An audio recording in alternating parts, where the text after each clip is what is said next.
create better ways of existing and empowering other people, right? And that includes all types of things, as you're going to learn today on the call when we hear from Susan Hovman, who's going to talk about the global restoration team and all the incredible points there. We'll also hear from the General and Jeannie, and as well as Texas Assembly and maybe some other assemblies there as well today.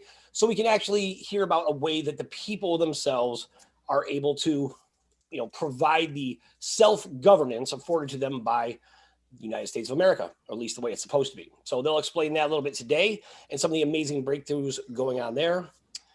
And also, with me, I guess my co-host, the one and only Miss Kimberly Ann Gogan will be here, and she'll wrap up the whole call.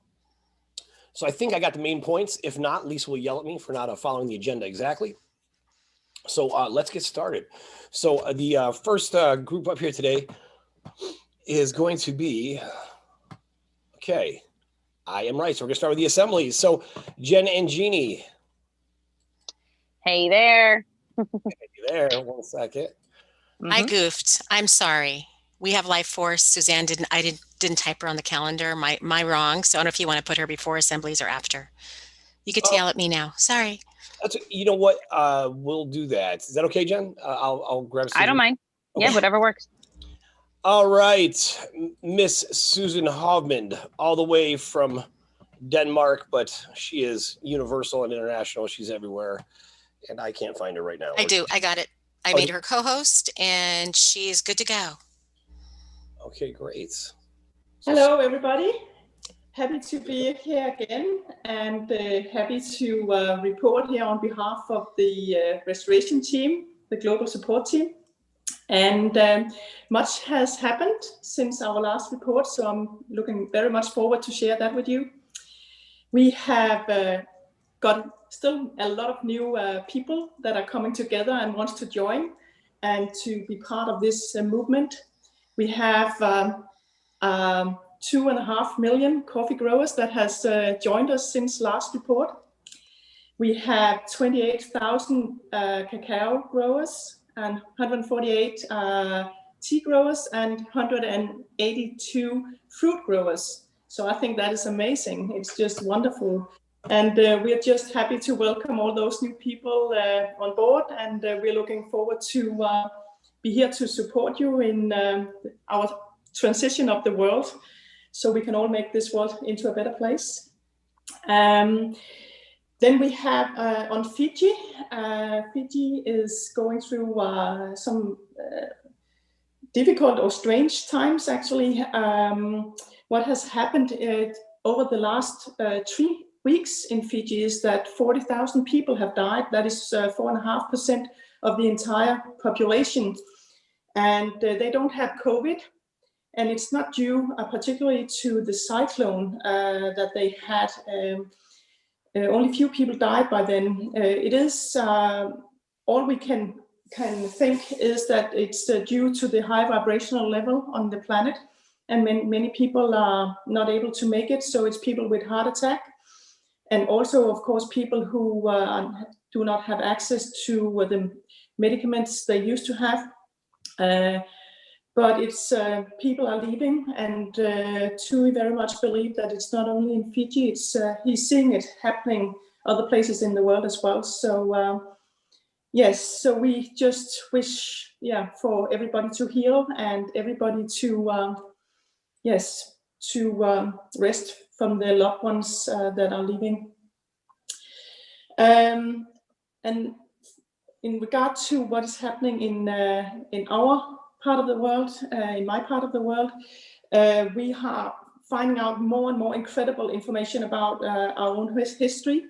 And as in many other things in the world, we see that false history has been put on all of us. And what we have discovered is that the history that we have been taught in schools about the Vikings, that they are sort of traveling around the world and raping and plundering, and that has a different story to it, because they were actually fighting against the Roman Catholic Church, invading the Nordic countries. So it was a fight against that. So that's why they also, we see in Lindensfarne, when they they attacked in England. It was a monastery they were attacking. The same in France. So the entire history about the Vikings is actually false history.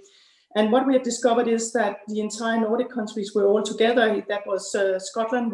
There was a causeway to Scotland that doesn't exist anymore. And even the western part of Russia was a part of, with the Baltic Sea, with the Scandinavian countries and Scotland. And we were all one. We were the same clans.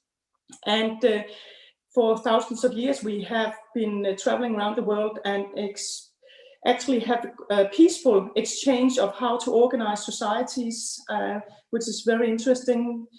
Everything they have been organizing have been due to sacred geometry. I've spoken about that earlier, and that is very interesting.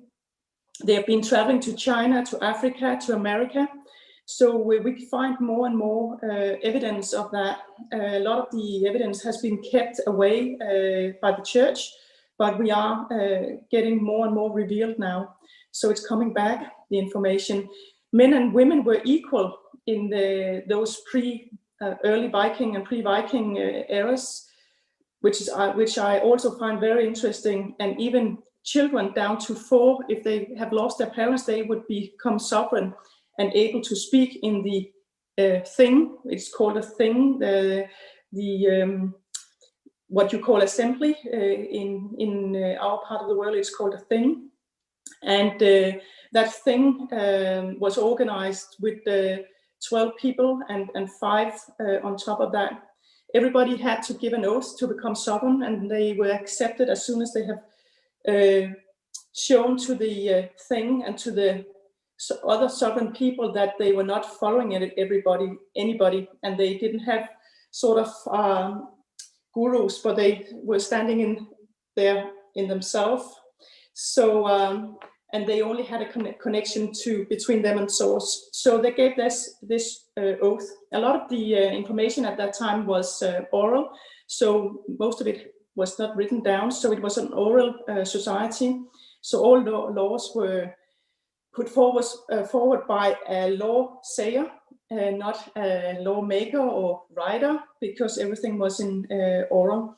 And there's a belief that by the written language, you are actually constructing new contracts, like what has followed by the church system. Everything that was in writing came with the church. So that is the construct and the contracts that was introduced by them. So yes, so for us it's very encouraging that we are finding out more and more about the connection. I've even been at the Baltic Sea myself, physically healing the Baltic Sea. I believe the strong connection between the countries at the Baltic Sea. So we're trying to heal our own part of the world, and we are so happy that we can share this way of organizing with the rest of the world. And that is leading us to the restoration plan. Many people, they have asked how they can work with the restoration plan, how they can contribute more. Many countries have already made their own restoration plans, and they are beautiful, and people are so engaged, and we're so happy to see how they have come together and made those beautiful restoration plans. But we are now making a homepage where people, they can join, and they can meet and discuss the restoration plan and share ideas.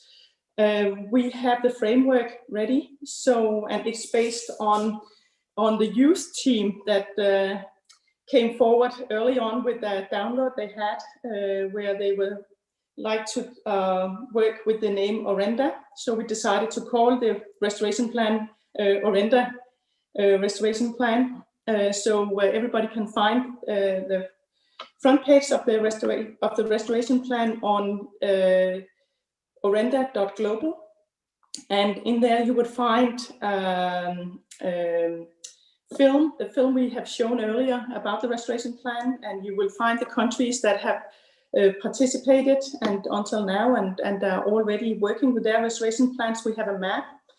And there's also a part where you can pre-register. There will be a part where you can later on get more access to work with your restoration plan.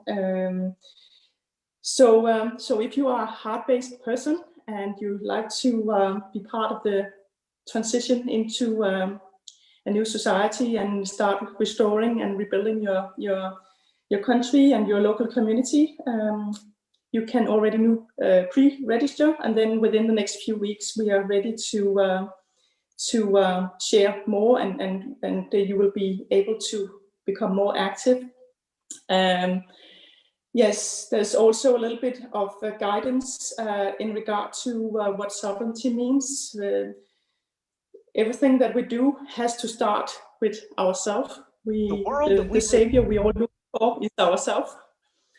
And so we have to start all of us to heal from inside. And as long as we start this process, our love will grow, and we will find true sovereignty, and we will connect with source and get the information ourselves that will guide us to where we are going. Yes, and then we have put up a quote that I think is beautiful. So you never changed things by fighting the existing reality. To change something, build a new model that makes the existing reality obsolete. So that's a beautiful quote as well. So that was all from the restoration team for this week, and I wish everybody happy week. Happy week. That is awesome, Susan. So what's the website again? It's Lifeforce Orenda? It's actually Orenda due to the youth team. They got the opportunity to decide on the name, so it's orenda.global. And Orenda means life force. So it's the same. It's the Iroquois Indians of America that their name for life force is Orenda. So we decided to go with the youth team's life force name. So they have a say in this as well.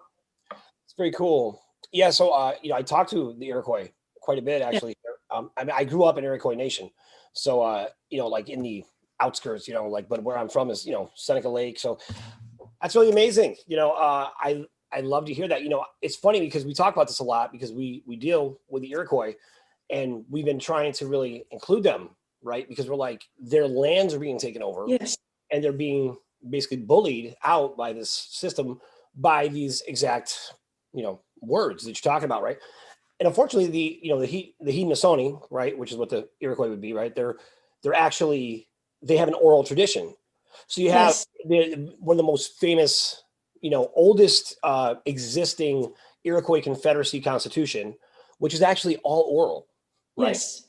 So it's unfortunate now because they're actually the treaties we have with Iroquois are actually the law of the land, but because everything was just oral, they got kind of bullied when things went that way. Mm-hmm. So, yes, with the Scandinavian countries where everything was oral as well, many of the tribes are working only with the spoken language because that's where people meet heart to heart, person to person, and share what's on their mind. So and that's why they don't really like the written language. Yeah.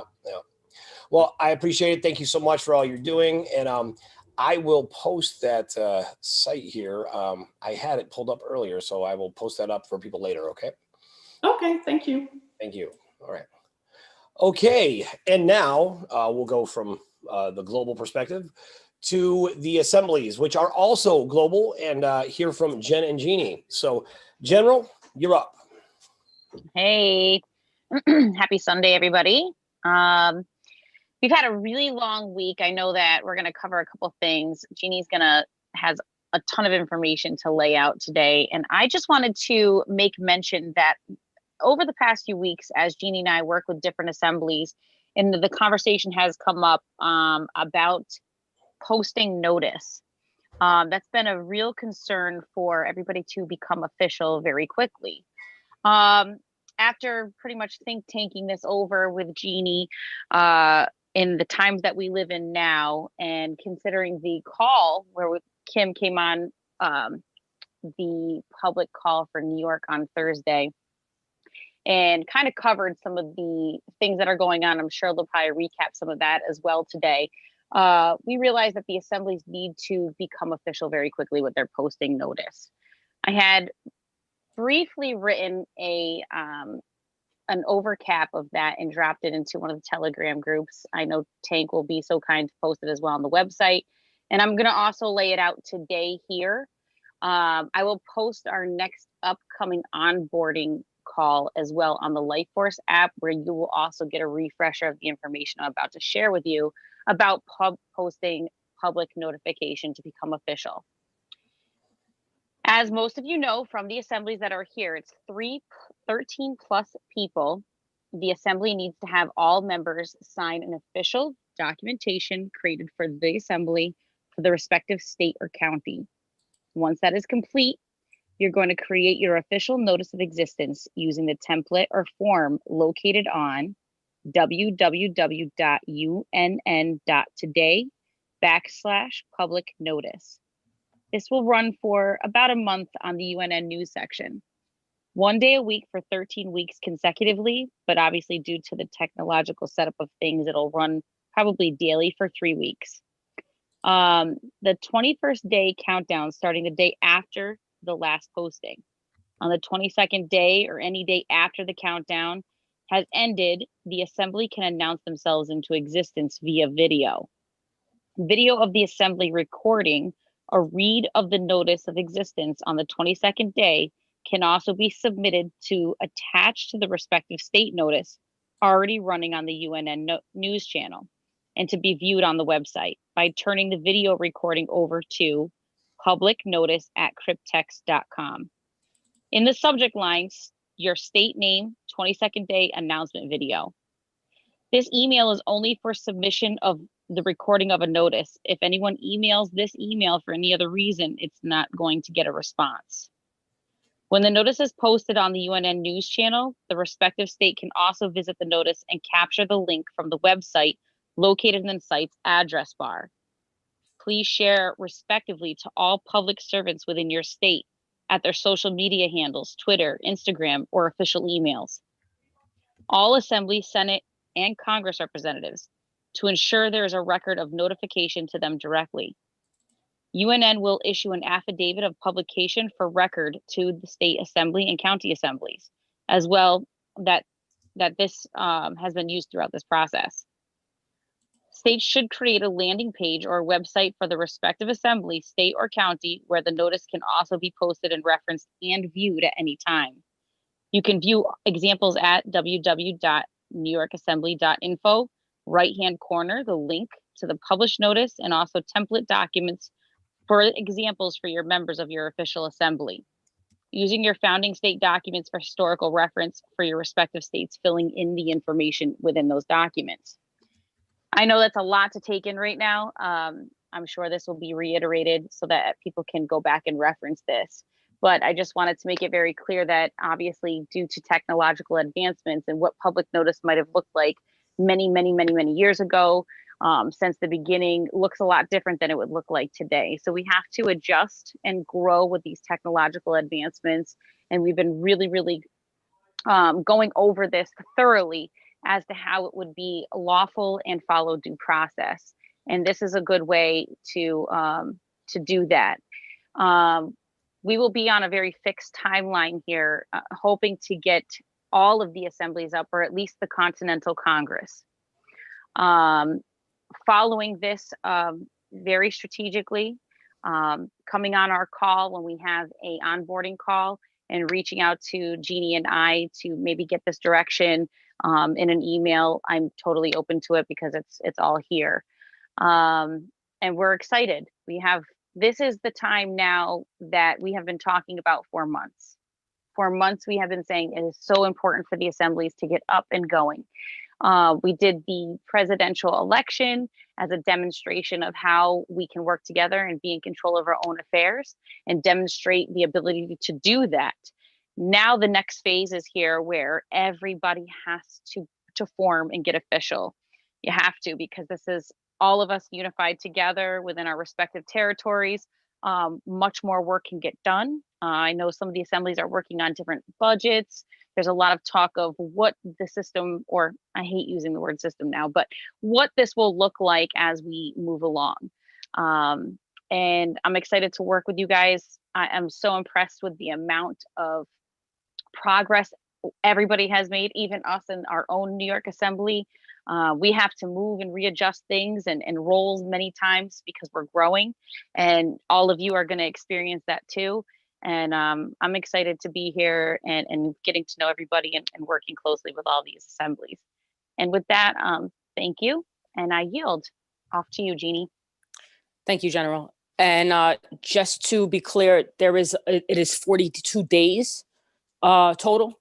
So that would be 3 weeks of a posting and then 21 days for rebuttal, to allow for rebuttal. So that a 21-day countdown. On the 22nd day, you are official, and you could begin doing official assembly business. So just wanted to clear that up. That's regardless of which way you're doing it. So first off, I'd like to thank him for joining the New York Du Jour Assembly's weekly public meeting last Thursday. I'd also like to thank her for kind of reinforcing something that I've been preaching for some time now, which is that there is no savior, and that the people must come together and put in the work to restore the power to the people and to restore humanity. So thank you very much, Kim. Hopefully that does light a fire under people's behinds so that we can get the assemblies established in every state and work towards our Continental Congress. I continue to urge everyone to foil your city, county, and state departments of health. I did drop that in the National Committee of Safety broadcast chat on Telegram. I did, it's the NYCDOH FOIL request. I dropped that to serve as, I guess, if you guys want to go ahead and do the same thing, copy it verbatim, you can add, take away, whatever it is that you want. I've also posted the Bivens decision in that chat, as well as on the LifeForce app. I am also working on a quick meeting and voting etiquette outline. It won't be anything it's kind of going to be a loose thing where you guys can just take from it. So just a little bit of information, and I'll go ahead and drop that for the assemblies as well. And that concludes my report. And with that, I yield. All right, Jeannie, thank you so much. And thank you for being so accommodating. We had spoken about some very big news on Thursday morning. And, we were going to do a national or international assembly meeting. And I kind of pumped the brakes on it because there was one or two other little things I wanted to happen first. And then Kim hit me up or just mentioned in our core chat at about 7:00 that she's like, where's the link for the meeting? So I immediately knew I should have warned everybody. So for everybody who didn't get on that call, I apologize. That was entirely my fault. I surprised the entire New York Assembly with that at about 7:15 for the meeting, and only something. So if you did not get included on that, I do apologize. We are going to put out the audio of that because it is very, very important information. And moving forward, I started to show this. We put this up on the United Network news, UNN.today, and I'm just going to show this one more time here. So this is the United Network site. Okay, this is United Network News, right? We're live right now, but I'm just not on that section.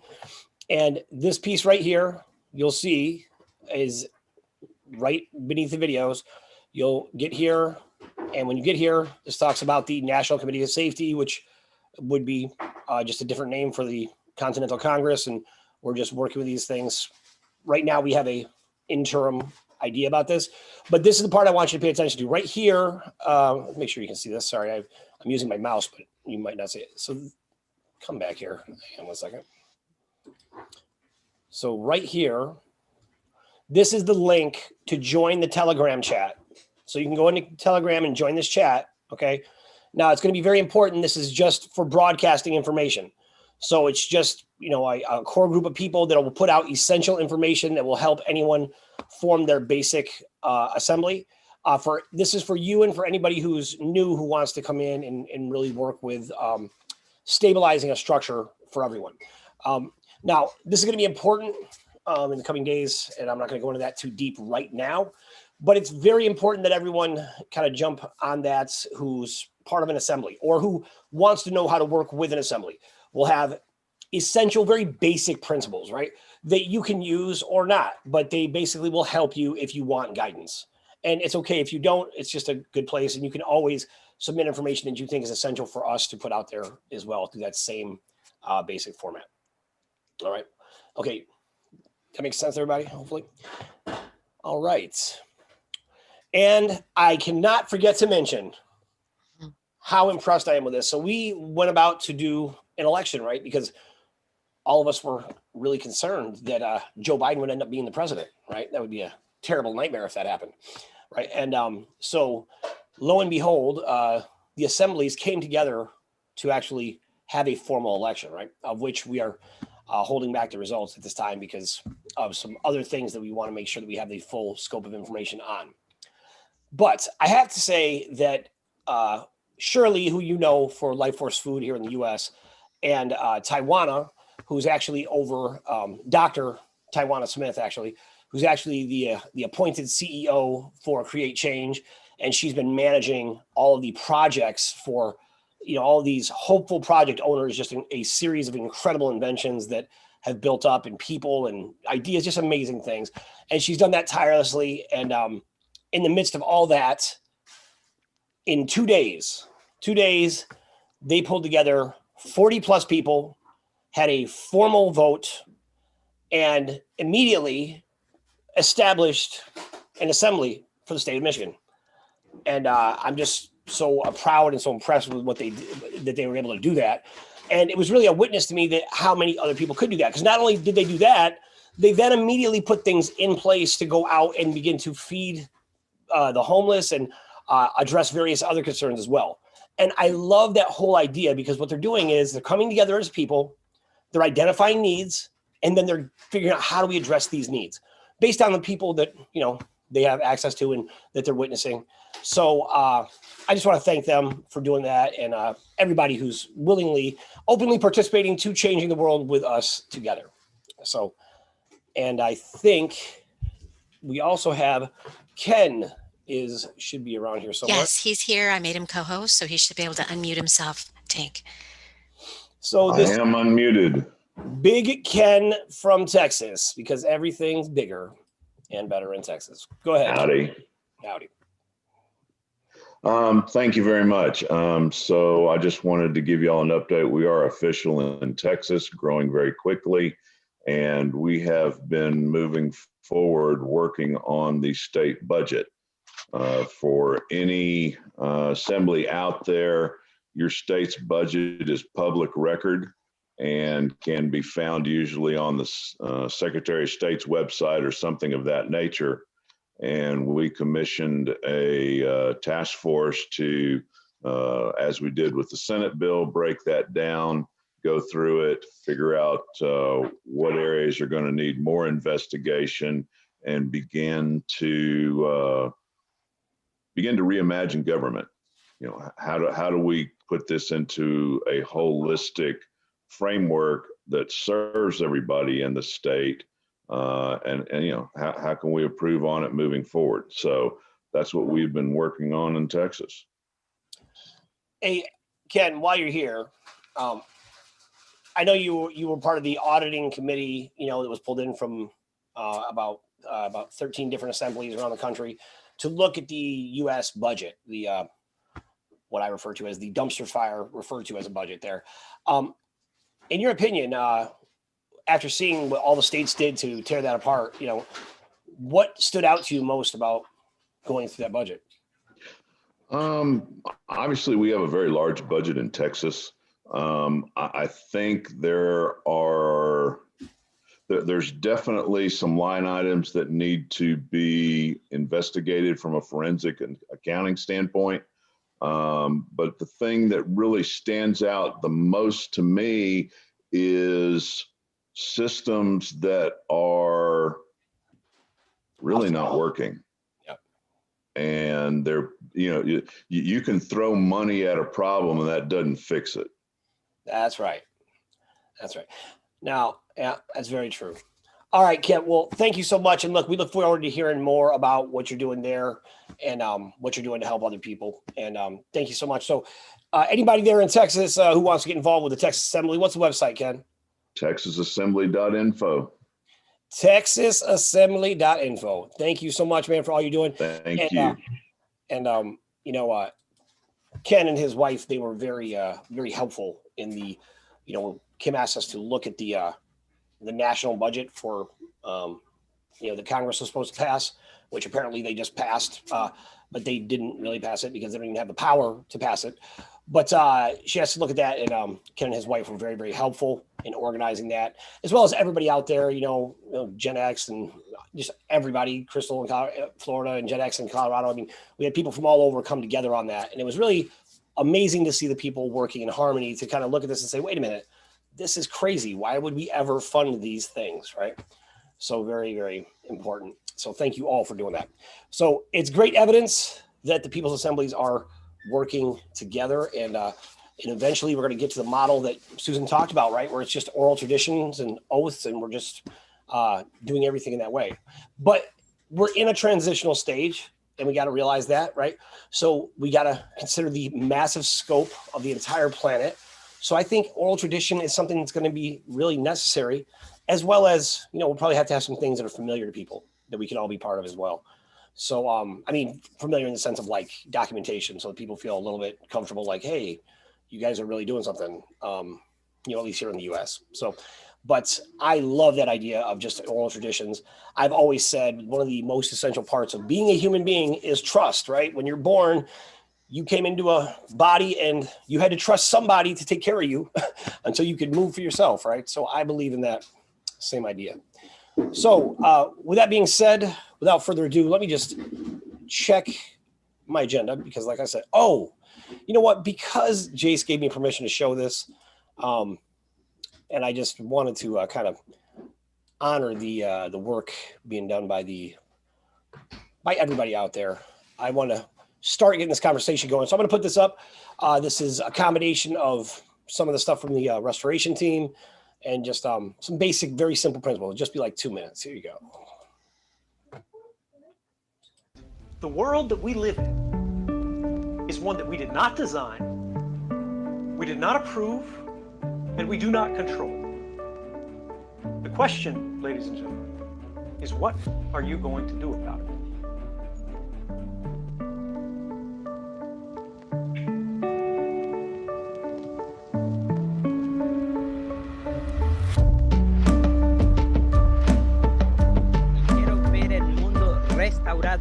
Regenerado y todas las cuencas hídricas y amazónicas recuperadas, que haya mayor reforestación, preservación y conservación de nuestro medio ambiente.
Hi guys, I say good road for Zimbabwe.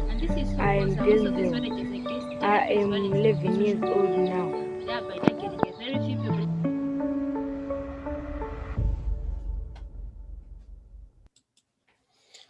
All right. So hopefully that encouraged you guys a little bit and let you know that we actually do have a method to our madness. So without further ado, we are going to go into a very important discussion with Mrs. Kimberly Ann Gogan, aka Mrs. Possible. How are you doing today? I'm good. How are you? Feel amazing. I'm very encouraged. Oh, wait, let me get you up here. This is perfect. You join me side by side. Yes. Since I have written absolutely nothing down and we have everything to say. We have a lot to say. I will make sure to be ready. So I won't let you forget anything. Yeah. So where do you want to start this incredible week? I mean, world-changing week, to be quite honest, right? So World-changing week it is. It really has is. been. And next week's going to be even better. I agree. It's very exciting. I got my peace dove out. I see that. I was like, yeah, sometimes that's what you got to do to have peace. That's perfect. Yeah, might as well try anyway, right? Hey, you know what? You got to keep people safe to have peace. So I think you're doing a good job. I wanted to start this week with something a little bit different, right? Because we've had a lot of political turmoil. We have a lot of people really, really upset about, the election and inauguration and things that have gone on, not only in our political system in the United States, but also in the UK. A lot of stuff going on in Russia, a lot of stuff going on in China. We've heard a lot about Israel and bad people and good people. And I just kind of wanted to refocus you just for a second. And we tend to have, as a society or as a race, right, the human race, we tend to have political addiction, meaning, we see these people in big houses and, we're watching everything they're doing, hitting refresh, looking for speeches, looking for this, picking everything apart, including us often. But really, I want you to start thinking about why we need governance. Okay, we're all intelligent, creative people in this world, right? There's 8 billion of us, and we're all special in our own way. And we have so much to bring to the table to further humanity, right? So we get so focused on Trump or Biden or Boris Johnson, what's he saying, and everybody else. We forgot that we really, as adults, we really don't need people to govern us, right? In the traditional form. We've gone for millennia after millennia of kings and queens and Solomons and the tales of this and the line of that and who's related to who and so on and so forth. And this supposedly makes us a better human, right? Because you wear some kind of a garb, big pointy hat and Vatican City or whatever it is, right? We're always looking for other people, both for faults, right? And for things that they're all doing wrong and for things that they're all doing right. Right. And we always tend to have that savior syndrome, right? Which goes along with political addiction, because we all like to sit at home, not all of us, because please don't take offense to that, but a lot of us like to sit at home and wait for someone else to do it, right? And then we want to complain about it, that it wasn't done right. Very true. Happens every day. So yeah, I'm looking at, Biden's likes and dislikes and more dislikes, and everybody's talking about it, and everybody's talking about what's happening here and what's happening there. And, the media is often distorted. And we'll talk about that a little bit later. But, where are you? We've given you Life Force as a platform, right? It's all it is a platform. It's not my platform. It's not Tank's platform. It's not Speak Project's platform. It's your platform. We created an entire news channel, spent thousands and thousands of dollars to put everything together for you, and no one's reporting. Where are you? Ava's reached out. She's got about, I think she's got several people on her. You can reach out to her at Ava Cowan, COWANUNN on Telegram, and join the Citizen Reporter team. She will help you along. And Tank's so busy with everything he's doing, and I'm so busy with everything I'm doing. But, she's volunteered her time to reach out to all of you globally to report what's really going on. Okay, so it's important that you step up to do that, not only for your wishes and what's going on in your communities, but also you're reaching out to other people in other communities and you're talking about things you need, whether it's a technology or water shortages or how to, start a farm or agricultural or other forms of fuel. I mean, there's so much creativity that is going on in the world today and has been suppressed. It's so important that you reach out to people with not only your needs, but also things you can bring to the table and bring to everyone else. United Network also is for instances such as, the media and social media and everybody's ablaze with, as an example, these protests, massive protests, and Moscow's on fire. And then you go to the Earth webcam live and it's a ghost town. There's nobody home. Where are our Russian citizen reporters telling us that this isn't true? This isn't going on in Moscow. This isn't really happening, right? Right. Officially, to tell people the truth. It's supposed to be real news by real people, right? So everybody hates fake media. Okay, well, create your own. We put it here for you, not for us, for you. So please don't forget that. Next, I did join the assembly call, New York assembly call, which was full of a lot of people from a lot of assemblies, not only in the United States, but around the world. And we had a discussion about some new possibilities that have come up, and I'll explain to you why. But the most important thing I could task you with this week is deciding how you want, and I hate to use the word political, how you want the world to communicate with each other and how you want us to live. We're so focused on, the Constitution, restore the Republic. You've never even seen the original Constitution. It was hidden away by the Templars days within the time it was written. And then they threw out a version for the rest of us to see. And then there's an internet version, which doesn't look like the other version, and nobody's figured that out yet. So the Constitution talks about how the government is run, right? Governing people. That's what it talks about. Right. So no matter what, if you were the president tomorrow, anyone listening to this call, if you were the president tomorrow, right, you're still going to be loved and hated no matter what you do. You wore the wrong suit. You wore the wrong dress. You talked to somebody so-and-so when you were a kid in grade school. And, it just goes on and on and on, right? That's what it means to be a public figure. So I'm asking you the following question. So Number one, in my opinion, this is my opinion, doesn't have to be yours. I believe the Bill of Rights in the United States is more important than the Constitution. Now, I believe that because that talks about what I can and cannot do personally, right? So maybe that's a focus for the assemblies here in the States. And I also want to put a couple other thoughts into your mind today. So what if we didn't have a government? Do we need a government? Do we want a president? Do we not want a president? What would, you mean, this is your world to create now. We're paving the path for you. We're not paving it for ourselves so we can be the king or king and queen of the world on here. We're doing this for you. So I want you to take for a minute and scrap everything you've learned about government and governance, right? And start thinking about what a world would be like if we governed ourselves. And I hate even using the word govern, right?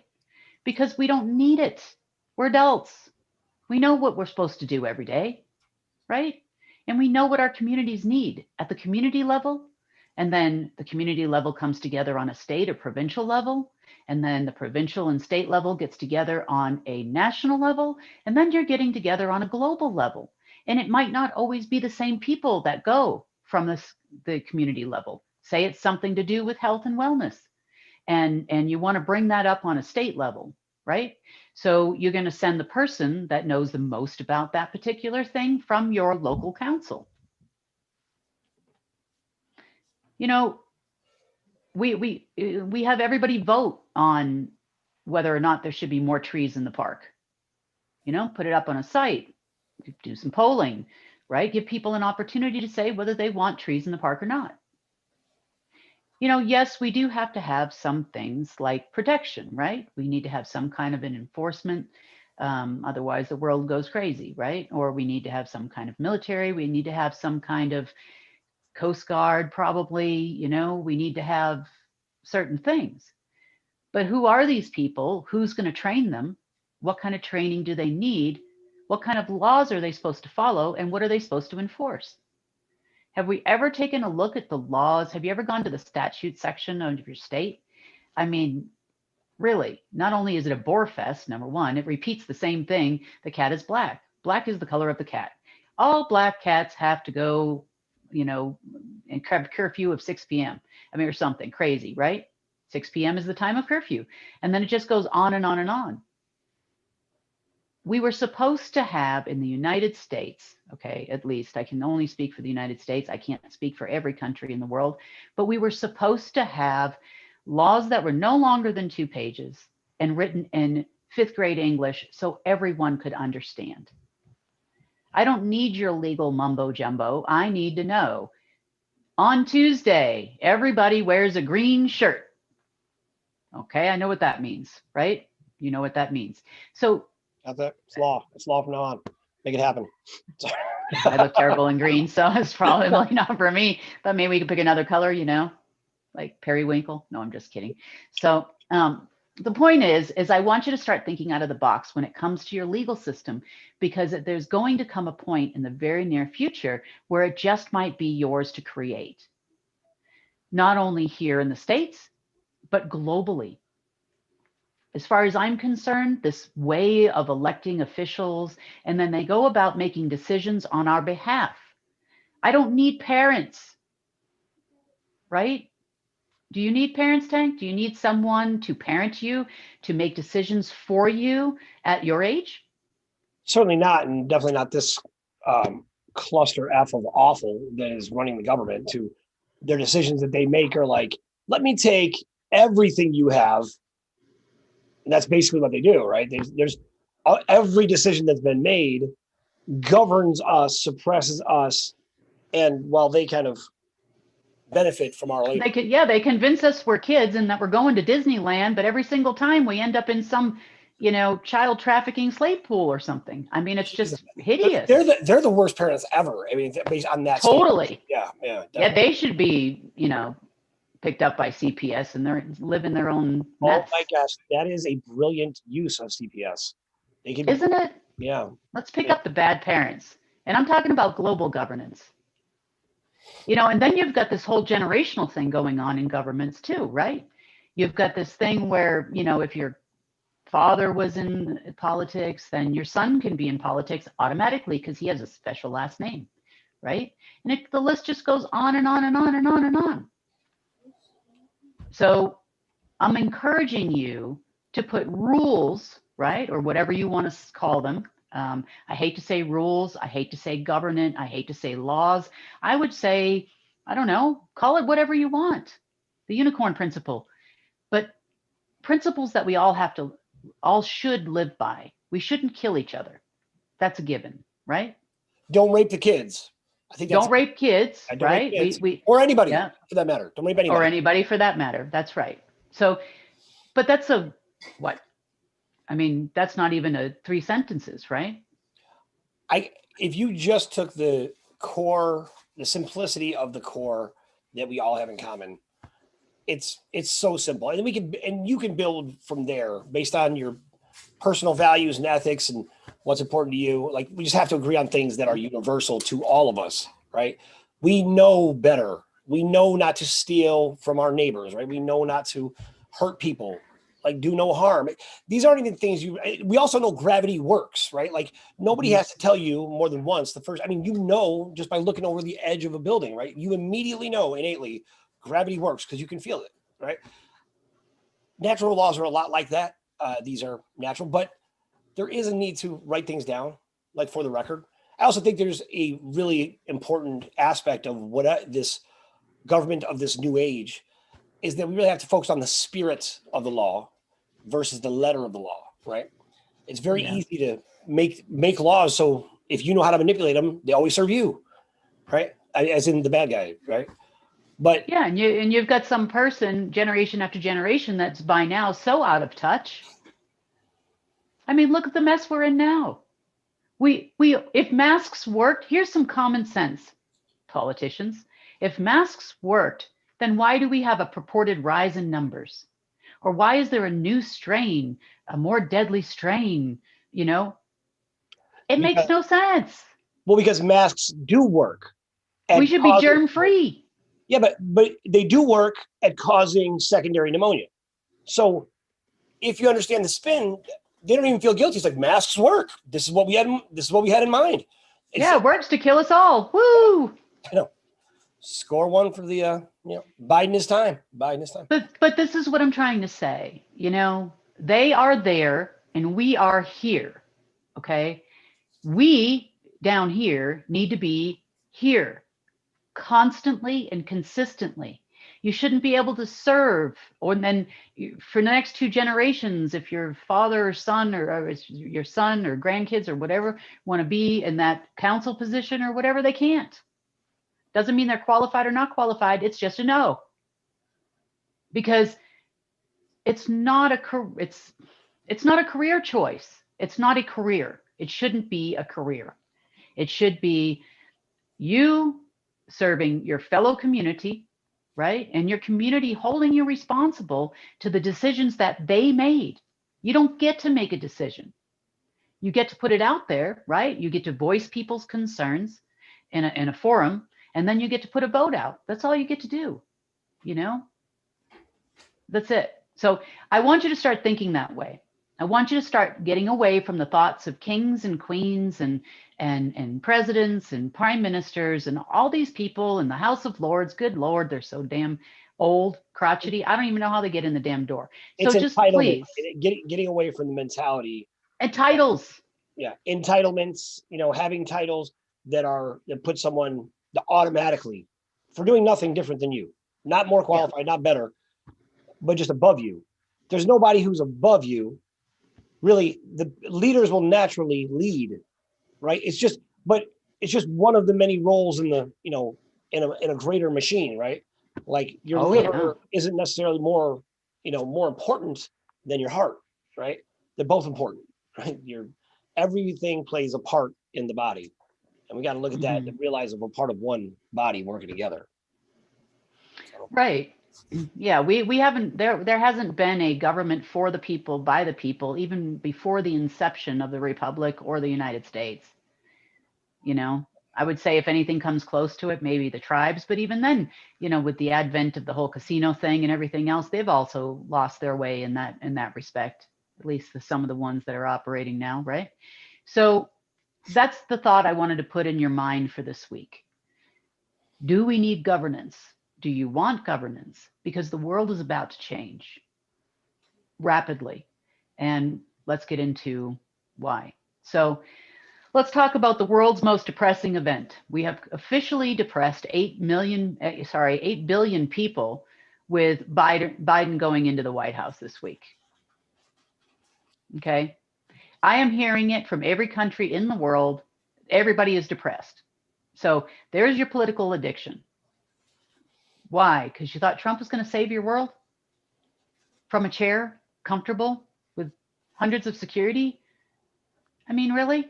No, that's not fair, though. That's not fair. People are depressed because this is out in public, and they're all forced to consume this, and it really just speaks to we don't have control, because if we did, we wouldn't even let that be shown, right? I mean, this whole garbage. So there's a combination of reasons, of people that are depressed.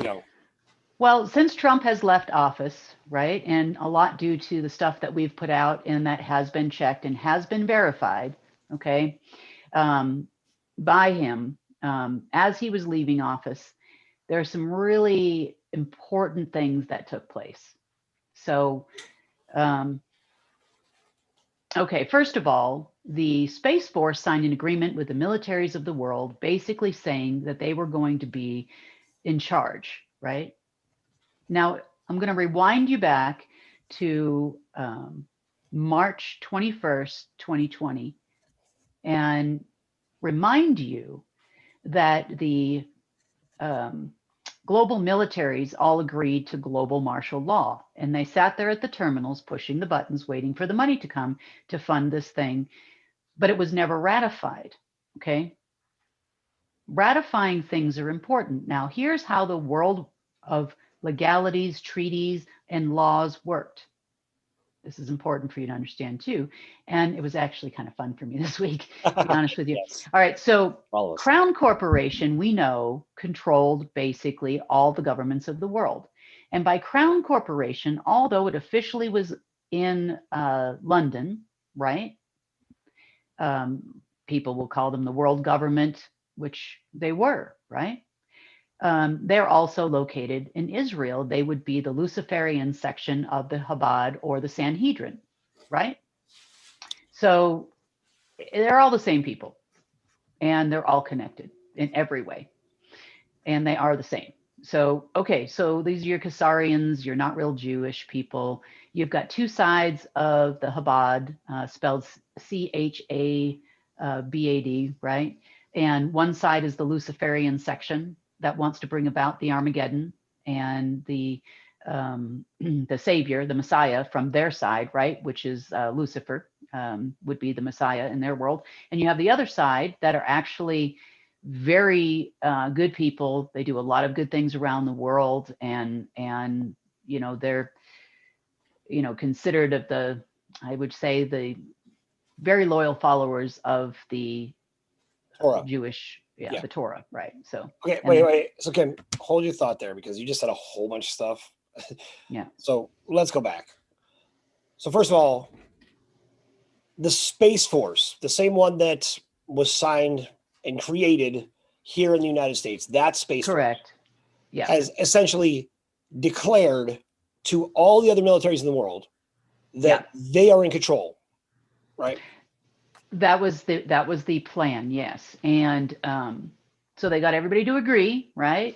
And we have always had the secret Space Force, right? It's only been recently in the last year or so that we've had the Space Force. Well, the secret Space Force was always global. Right. It was never just a US thing. We had DUMs all over the world, and it wasn't just American DUMs. They were Russian DUMs and, African DUMs. And I mean, they're everywhere. Right. So that's Israel, my God, the more going on underground than there is above ground, and same thing with Pakistan and China and everywhere else, right? So this isn't too much of a stretch for most people, even people just who aren't familiar with a lot of this stuff, most people are familiar with the, kind of the United States empire, right? And the expansion of our military in all types of places, which we don't necessarily need to be, right? But we have deep underground military bases, dumb bases, right? That's what Kim's referring to. And these they are all should be, because right? only dumb people go in and out. Yeah, dumb. Yeah, So dumb. So now this current Space Force, although we think it's something that we should be proud of as Americans, it's actually subject to Crown Corp, right? Which everybody's heard of, the Crown, right? Everybody is. Any law, any this, any that, you name it, it's all subject to Crown Corporation. So in London, there is a place called the Hall of Records. So let's say, as an example, because this is actually going to be pertinent and we'll go over it again just to explain it, okay? So in the United States, we have a Library of Congress, right? And Library of Congress holds all our laws. And we know that there's secret sections. If you haven't seen it, the movie National Treasure talks about it. They talk about the Red Book. Where's the Red Book, the presidential book? I actually have it. But the point is that there's all the laws, everything goes into the Library of Congress. That's why we do we gazette a public notification when we're ratifying an assembly, right? And so it's kind of like a loophole on how to get you into the Library of Congress sort of thing, right? It's ratified automatically when it's registered in there. So let's talk about the archives. Okay, so we have someone we know called the archivist, and his job is to take every treaty the United States signs, every agreement, every executive order, right? Every time a new president is inaugurated, he takes that information that's provided to him, he double checks it, makes sure everything is very clear, concise, and on target, right? No spell check, everything. And then he sends it off to the Hall of Records for ratification.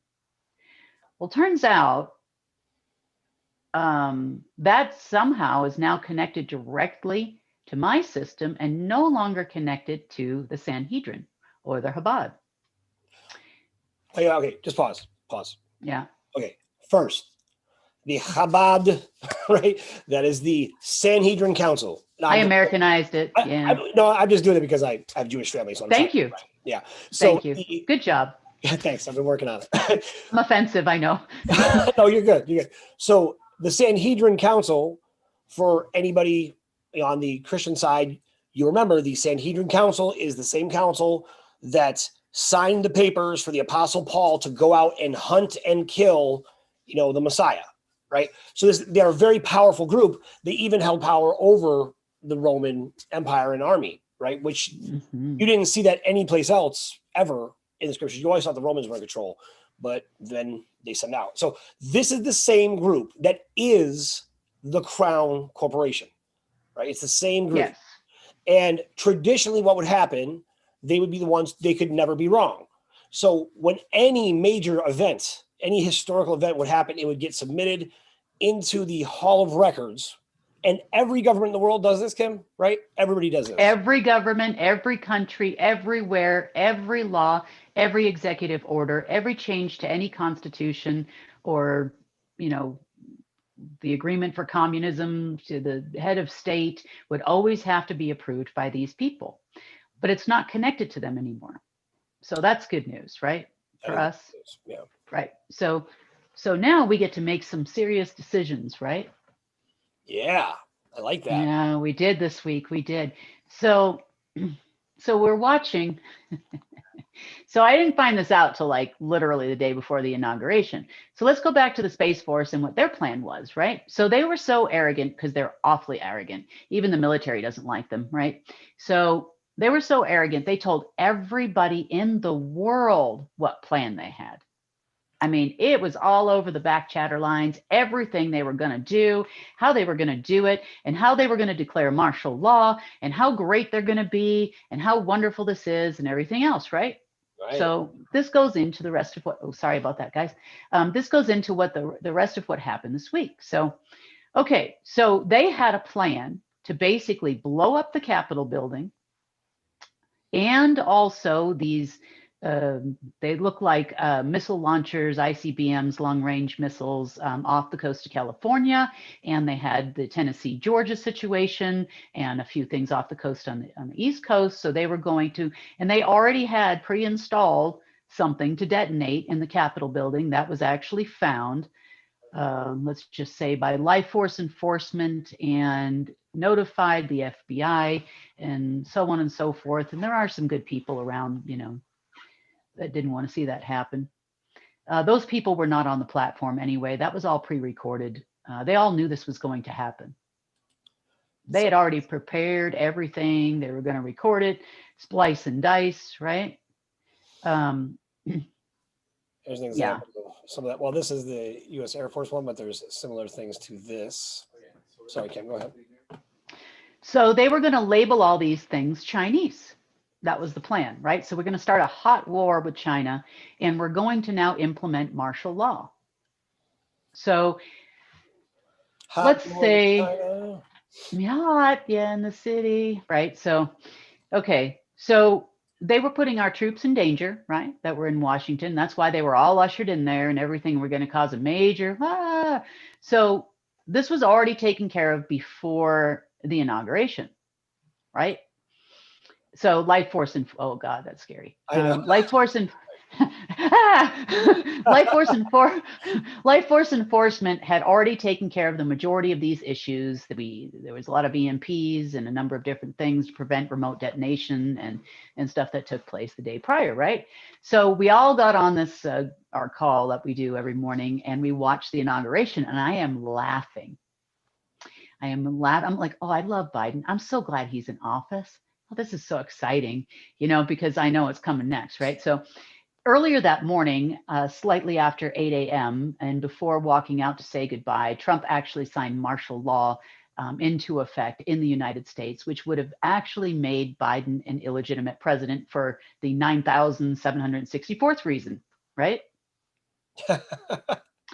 But so I did get a copy of that at the Hall of Records place, right? That we now have control over. And I was like, that's not a bad idea. But the Space Force basically, in their arrogance, discredited themselves globally when we watched all the way to the end of the inauguration and nothing blew up. Not a thing. So you guys all catch that? So if you remember, there was all types of reports. Now I know this, I spoke to some media organizations firsthand, that they were being approached by the Biden administration or whoever they were saying it was, right? And they were insisting that they cooperate with their plan, that they were going to, you know, go through the inauguration, and there was going to be a sudden break-in to the inauguration of some horrible event that just took place, right? Which, you know, if you're curious, if the situation's under control, the fact that it didn't happen actually is incredible evidence that it is under control. You know, people. Well, plus it gave us a lot of street cred. That whole Friday night call we did. Yeah. Like we got a lot of cred out of that, right? When we dissected the entire thing. Yep. So now we said on that Friday night call, right? That news thing we did together. We also told you about Israel, right? And how Israel had basically screwed over China. Well, this is the Sanhedrin. The Sanhedrin screwed over China badly. They took every dime they had, pushed them towards a global order, and then said, you failed the test. And now they were going after any wealth that was left in Russia, right? We talked about that. Well, the real plan always was to install. Anybody out there, if you ever run into the cabal and you're convinced and they tell you that you have to go through this series of tests, right? This is their game they play. They're making fun of you, right? Yeah. If they tell you got to go find a certain jewel, they have to test your DNA, they have to put you through a series of trials and tribulations to see if you are worthy of the honor to be chosen by the deep state. Listen, it's all BS. Every word of that is designed to get you to do all the work and probably kill you off. Sorry. So right now, China's the poster child for that. Okay. They are the poster child globally of why you don't follow the deep state's plan, 100-year plan or otherwise, right? So in reality land, I mean, Israel, the Sanhedrin there and the crown, right? Via the crown and all their other arms and legs have always controlled the world, right? So why not do it in the front? Because Israel should be in charge at this time of the Armageddon that we're making for you. Right. So they're going to bring in the Armageddon. And so we did the pestilence, we did the famine thing, right? And so now we're on to war and death, right? So the Space Force was more than happy to be in charge of the war. And they wanted to do that. So the fact that they told every military in the world what they were going to do ahead of time, right? And then the Sanhedrin was so proud of themselves, they started calling all their friends and family saying, we outsmarted you, right? It was hilarious because they called themselves out beforehand. They told us about the hot war with China. They told us that they had already chosen Russia to take China's place. In reality, they just don't know what the hell they're doing and they have nowhere to go. And I'm sorry for the swear. Okay, so they all need to burn in hell. I mean, that's a thing. They say it in church, so I guess it's okay on here, right? All right, so let's go on to the next thing. So their whole thing erupted. And this is not the first time that the Space Force and their global Armageddon plan was interrupted, right? It's happened several times, week after week after week after week. And so they now have zero credibility as being able to command anything. Maybe one of those clapper things. You guys remember those from the 80s? Clap on, yeah, the clapper, literally. Who I'm talking about too, right? Yeah. Yeah, James, man, asshole. Okay, so let's move on to, I said that on purpose. Yeah, he's still with them. Okay, so let's go on to martial law, right? So Trump basically said, okay, well, there's nothing left I can do. It's up to the military now, and he signs off on it, unbeknownst to Biden. Well, Biden doesn't really want to be there anyway. Now, Biden's been very busy this week installing the Israeli cabinet. Almost every member of his administration, with very few exceptions, is a dual citizen of Israel. Wow, what a shocker. So if you don't believe me, just go look at all his people and then see how many are Jewish and or dual Israeli citizens. And you will find 90% of them are, okay? So Nice. That's right. So basically, it would not be a fair representation, no matter how you slice it, of the people. If you had anything, the Sanhedrin people, the all hail Lucifer Kushner clan. Right. Mm-hmm. So just so you guys get a feel for that, I'm just going to show that real quick. So this is your kind of the first hires here, right? Yep. All of them. Now, if all of these were Muslim, if all of these were Christian, if all of these were Satanists, which they are, I mean, that would bring a concern to anyone. That would be, something that you would not be able to trust. I mean, certainly these people are an insult to the term. They should not even be able to call themselves Jewish. Right. They're not really Jewish. They're part of the Khazarian Chabad, mafia, right? Apocalypse program. Yeah. Right. Lucifer. Yeah. Bring in Lucifer, the light bringer. Right. They just take over a label of a suppressed group and then cry racism if you try to discriminate against them, or if you doubt them in any way. You're not allowed to, right? That's the whole point. Yeah. That's the power of pretending to be something that you're not all the time and playing the victim all the time. That's right. Okay. So, all right. So that gave me an idea, right? So that got sent off for ratification first. It came through on the line. That is the Hall of Records line, right? And I was like, well, we never ratified, global martial law, right? This could both unify our militaries and how do we pull this off, right? So I thought about it for a second. I was like, well, Biden's already the illegitimist of illegitimate presidents ever in the history of presidents, right? He's basically installing Israel. We have the Israeli invasion right now in Washington, D.C. Everybody's running around, what the heck happened, what went on, so on and so forth. So I'm watching the inauguration with our friends, the core team. And I'm just laughing and smiling, and everybody's like, well, what's going on? What's going on? I'm like, nothing. Yeah. Wow, Biden did. Oh, look, nothing happened. Nothing blew up. Isn't that great? You know, we're laughing and joking. So, all right. So to continue on with the story, right? So then the Biden inauguration papers come in, right? Yeah. You want to show those too? You got those? So I had fun, Yeah. right? And I hit reject. So, okay. So wait. So Biden's doing all this stuff. He's launching executive orders. He gets sworn in, it looks like, right?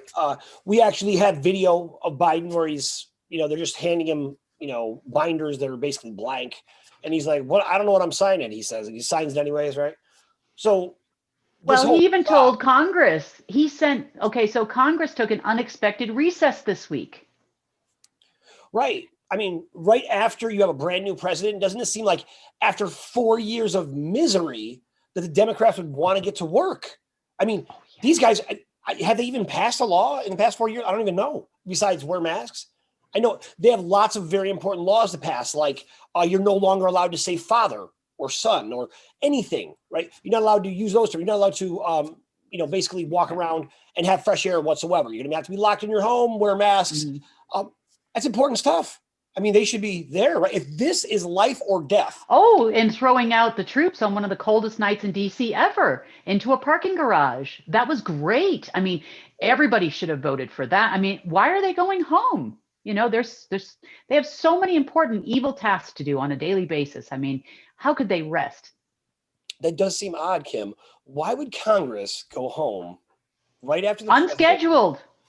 Unscheduled. They were like, road trip, we're out, and they left. Like, that makes sense to anybody. Like, it's a brand new president. Shouldn't he be working? Yeah, they got their Democratic president. They got to undo all this damage, right? It happened. Yeah. Yeah. So Biden basically, there was a couple of GOP senators that basically said that they didn't want to. They started contesting some of the executive orders and stuff. He immediately said, "I don't need any of you. I can rule this country with the power of my pen right from this office." And we still don't know what office that is. The commander and thief carrying on, just pretending. Yeah. A great big game of let's pretend. All right. So before we get into the executive orders, we have to talk about, this is really, really important, right? So without a fully ratified inauguration and acceptance of the executive branch or the president of the United States by the Hall of Records, which has never happened, right? This is uncharted territory. That this is the first time a president has been sitting in a big house over there, right? Unratified for this long. It's been 4 days. So ratification means the official approval, sanctioning and approval. Approval of the Sanhedrin, right? That's what it would have been, before. Oh. And so now they're out, we're in, and so we hit the no button. So all his executive orders, executive orders normally would have hit the archivist's desk and gone straight through, immediately. And, been registered and, on the federal, whatever it is, .gov and nothing showed up until literally Friday, right? Or Saturday they started showing up. Saturday, they finally started showing up, but they're not even registered. They're like registered 2 days from now. Well, because the archivist cannot register it into the National Archives until it's approved by the Hall of Records. And he doesn't know what to do because nothing is getting approved, right? He knows about everything. But there is something that came through approved. We had a strategy. So I pulled out the old request for global martial law. And global martial law in the United States, that's one thing. But what about global martial law? And then who's your commander under global martial law? I think that would be you, right? So, right. So the goal was this, in case anyone out there has been sleeping under a rock for the past year. The COVID-19 scamdemic, right? This was a military operation to basically test compliance and to introduce and take away rights and introduce biological weapons. I wouldn't put it on the military. I'd put it on the global deep state. No, and the Black Pope, and the Black Sun, and the Jesuits, and everybody was in on it, right? So with the Black Dragons in China, and they chose China for the reason, and China had to come out on top of this hot war that we were going to have, and blah, blah, blah, blah, blah. That was the reason why they wanted global martial law, right? So this is I decided deep state terrorist military, basically, right? This is the ones who are lying at the top to confuse everyone. So what happens is the people at the bottom, not the bottom, but like, a majority of the good men and women in the military, the armed forces, who are just trying to fight for our freedom, that want a position where honor means something, and they're there to protect the people. Yeah. They have no idea about all this other stuff, right? They're just basically following the orders, trusting that their superiors are, even more honorable, right? Because they're their superiors. So that's how that happens. Yeah. So I ratified the request for global martial law from March 21st, 2021, and appointed myself interim heads of state, basically, and commander. 2020. Yeah, March 2020, sorry. 2020. Yeah, right. Sorry. Long week. So in that, someone's going to say I said that wrong 10,000 times on a live chat somewhere. Can you believe she said this? Just like martial law, martial, M-A-R-T-I-A-L, M-A-R. I mean, I know they supposedly mean different things or whatever. Let's analyze every word that comes out of my mouth. So anyway, but the point is, let's continue on with this, right? So that got sent to the National Archives everywhere in the world because it was requested by them, right? Every country signed off on it. They just didn't have the commander that they thought they were going to have or wanted to have at the time. And so the archivist freaked out, right? Especially the one here in the States. It was like, oh my God, right? Now what do we do? And I go, well, it's ratified, it's approved by the Hall. You gotta register it. So it's registered now. So yeah, so that's pretty cool. But anyway, the point is, wait, you don't get to anyway, Mark. No, I do. Okay, we got a lot to talk about, man. Well, first of all, everything comes around this. This is the big deal. So there's a massive deep state agenda that's all a lie, where they deceived everyone and all the militaries, promising them that they were going to have riches and there was going to be a global currency reset, but we're going to have to kill off most of the people, right? But it's for their good, because if we don't do this, the whole planet's going to be destroyed. This is the deep state MO, right? This is how this stuff plays out, right? I mean, when I first met Kim that year, they showed up at the United Nations and basically said, if you take any money from Kimberly Ann Gogan and the Mana World Holding Trust, we will unleash a biological weapon that will kill everyone. That's what they said. Now, what do you think they're doing now with their weak, ridiculous, non-biological weapon? Bad cold.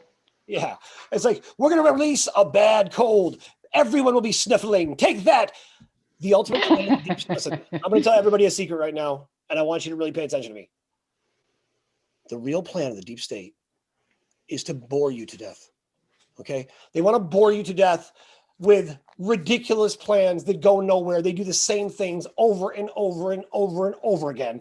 And the fact that any of us keep falling for it, we should really be ashamed of that more than anything. So it gets all right. So now this is the situation we've got going on. So it's ratified there. It got ratified on Thursday, day after, right? At 1 p.m. Eastern Standard Time. And in the United States, therefore, it took about 4 or 5 hours for everyone to know that the US filed it in the National Archives, right? And so once they did, everybody else did, because whatever happens in America happens everywhere else. Everybody waits and watches what the Americans are going to do, right? And so by the next morning, my buzzer's going off the hook since about 2-3 o'clock in the morning. And I've got 174 messages on the diplomatic line from 174 countries. What do we do?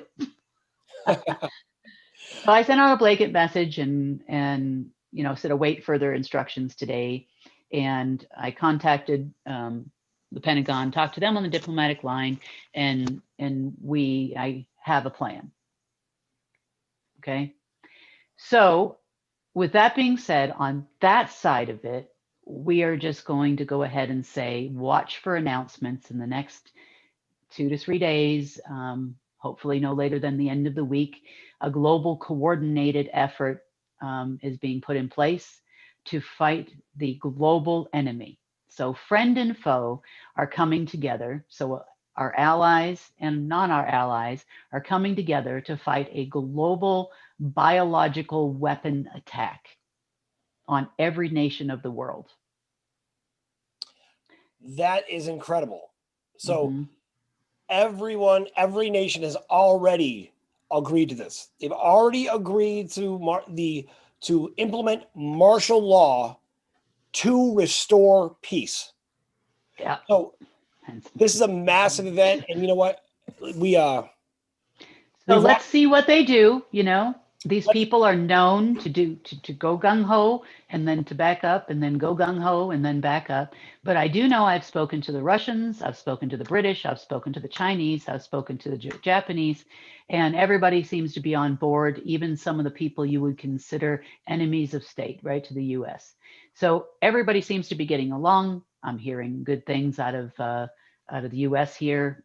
First couple things we did do a sweep of the entire DC area because a rumor was circulating to all the military that if they did go along with this plan or they did something else, that they were going to blow up, you know, Washington, DC, we're going to destroy America, we're going to nuke you, we're going to do dirty nuclear bomb, this and that and the other thing. So we had to clear that out as any possible rumor of that happening to be false. And it was false, right? But they did a complete grid sweep of DC on Friday. So that was great. Thursday. This is the Life Force team did. And then the Homeland Security. On Tuesday. We did it on Tuesday, yeah. Right, so before the inauguration. And then on, what was it, Friday or Thursday? No, what was it, Wednesday? Where they did a whole other bomb sweep where a Homeland Security bomb squad did it, right? Thursday. So, just so everyone is clear on that, because I don't think people always understand what we're talking about, those things. So the deep state actors, by Friday and Saturday, the deep state actors in the Black Pope were very, very active, thinking, whoa, I'm the king of the world, right? And so they were forced to go in there and start trying to convince everyone that this wasn't a good idea.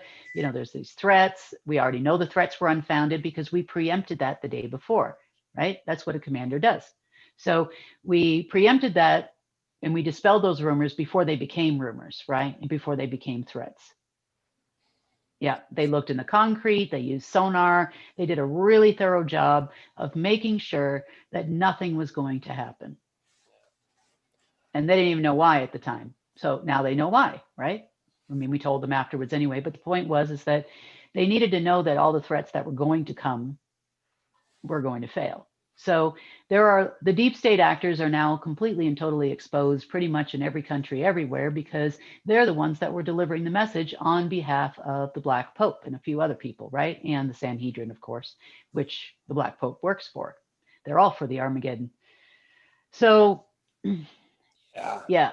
So that was, yeah. So that ended. Appears that they're about, 95% ready. They're signing agreements amongst each other, coordinated press conferences, press releases, and these types of things. So let's pray that nobody changes course and everybody goes in the right direction, right? So now let's talk about. Pretty amazing that for years now, these militaries have been waiting on major payouts, even budgets just to be funded in some cases, right? And they've been loyal to the other side, the Sanhedrin Council, the Chabad, the Rothschilds, the Dragon families, all of these groups that had nothing but negative intentions for humanity and basically were over humanity. And the military, they said outright, I saw it in a letter directly to Kim where they referred to the military as their slaves. So finally, it would seem to me what the biggest kind of roar for freedom here is for the military. I mean, the military is no longer slaves to the devil. That's incredible. I mean, because most of them wouldn't even have known, right? And now for the first time, all militaries in the world can come together to actually restore peace and restore the planet and their own families, their own honor. That's an amazing, amazing thing. I just don't want to skip over that without mentioning. So go ahead. That's true. So also what happened this week is the Sanhedrin, right? So China's now realized they've been duped. They got left in the dust, right? They're no longer going to be the global power. It's not like the Russians and the Chinese don't talk, right? And so everybody's talking about, China's basically about to go, full on postal on Israel. Right. I don't blame them, right? You just did this to the entire nation. You screwed us all over, right? Which they screwed over Trump, right? So I don't know why China thought that they were better. Maybe that's just a thing, one country or another. Now, to be fair, the Sanhedrin is calling the U.S. Edom, which is red, oddly enough, right, in Hebrew. But it also it is in I think it's Numbers 19. Is that where it is? Starting there. Yeah, their crazy plan, right? Because they said, well, Edom has to fall before the Messiah can come, or also known as Lucifer in their mind, right? Right. The light bringer, yeah. And so, so they're classifying the U.S. as Edom, but in reality, it's basically all of us, I guess. I don't know, but they're calling the U.S. Edom, right? And so Israel should be in charge at the time of the Armageddon, which they're orchestrating. So China's really mad. Scary. Okay. Oh yeah, and don't forget they got Iran in on this gig now, right?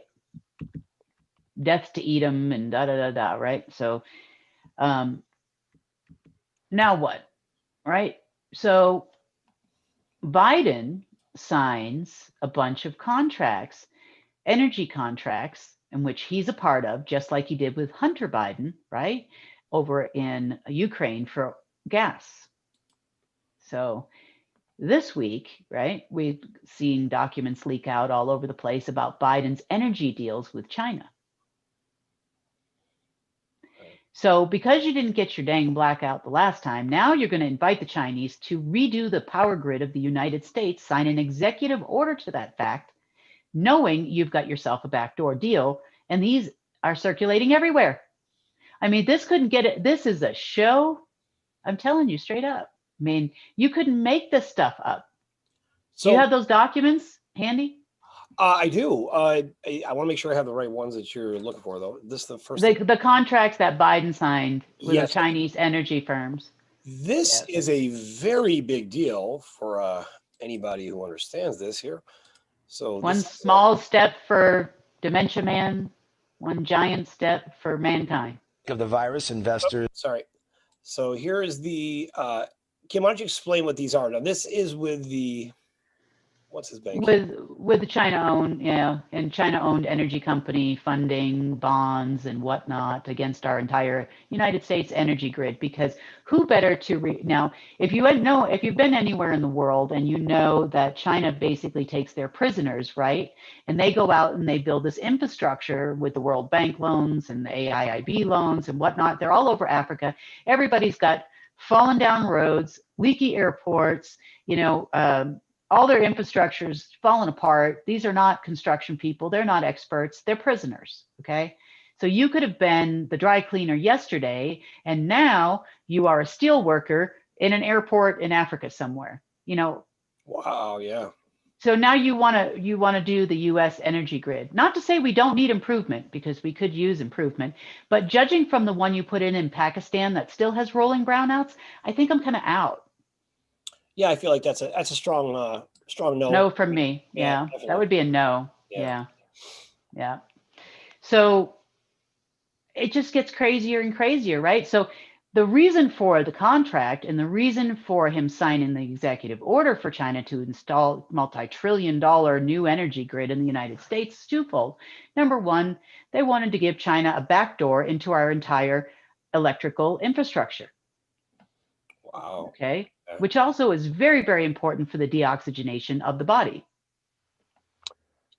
Their new energy infrastructure is very important for the deoxygenation of the body. That's that doesn't seem like it would serve us at all, actually, Kim. And then you would also have a back door to all the electronics, right? Who builds things without back doors? Now, if that's not bad enough, right?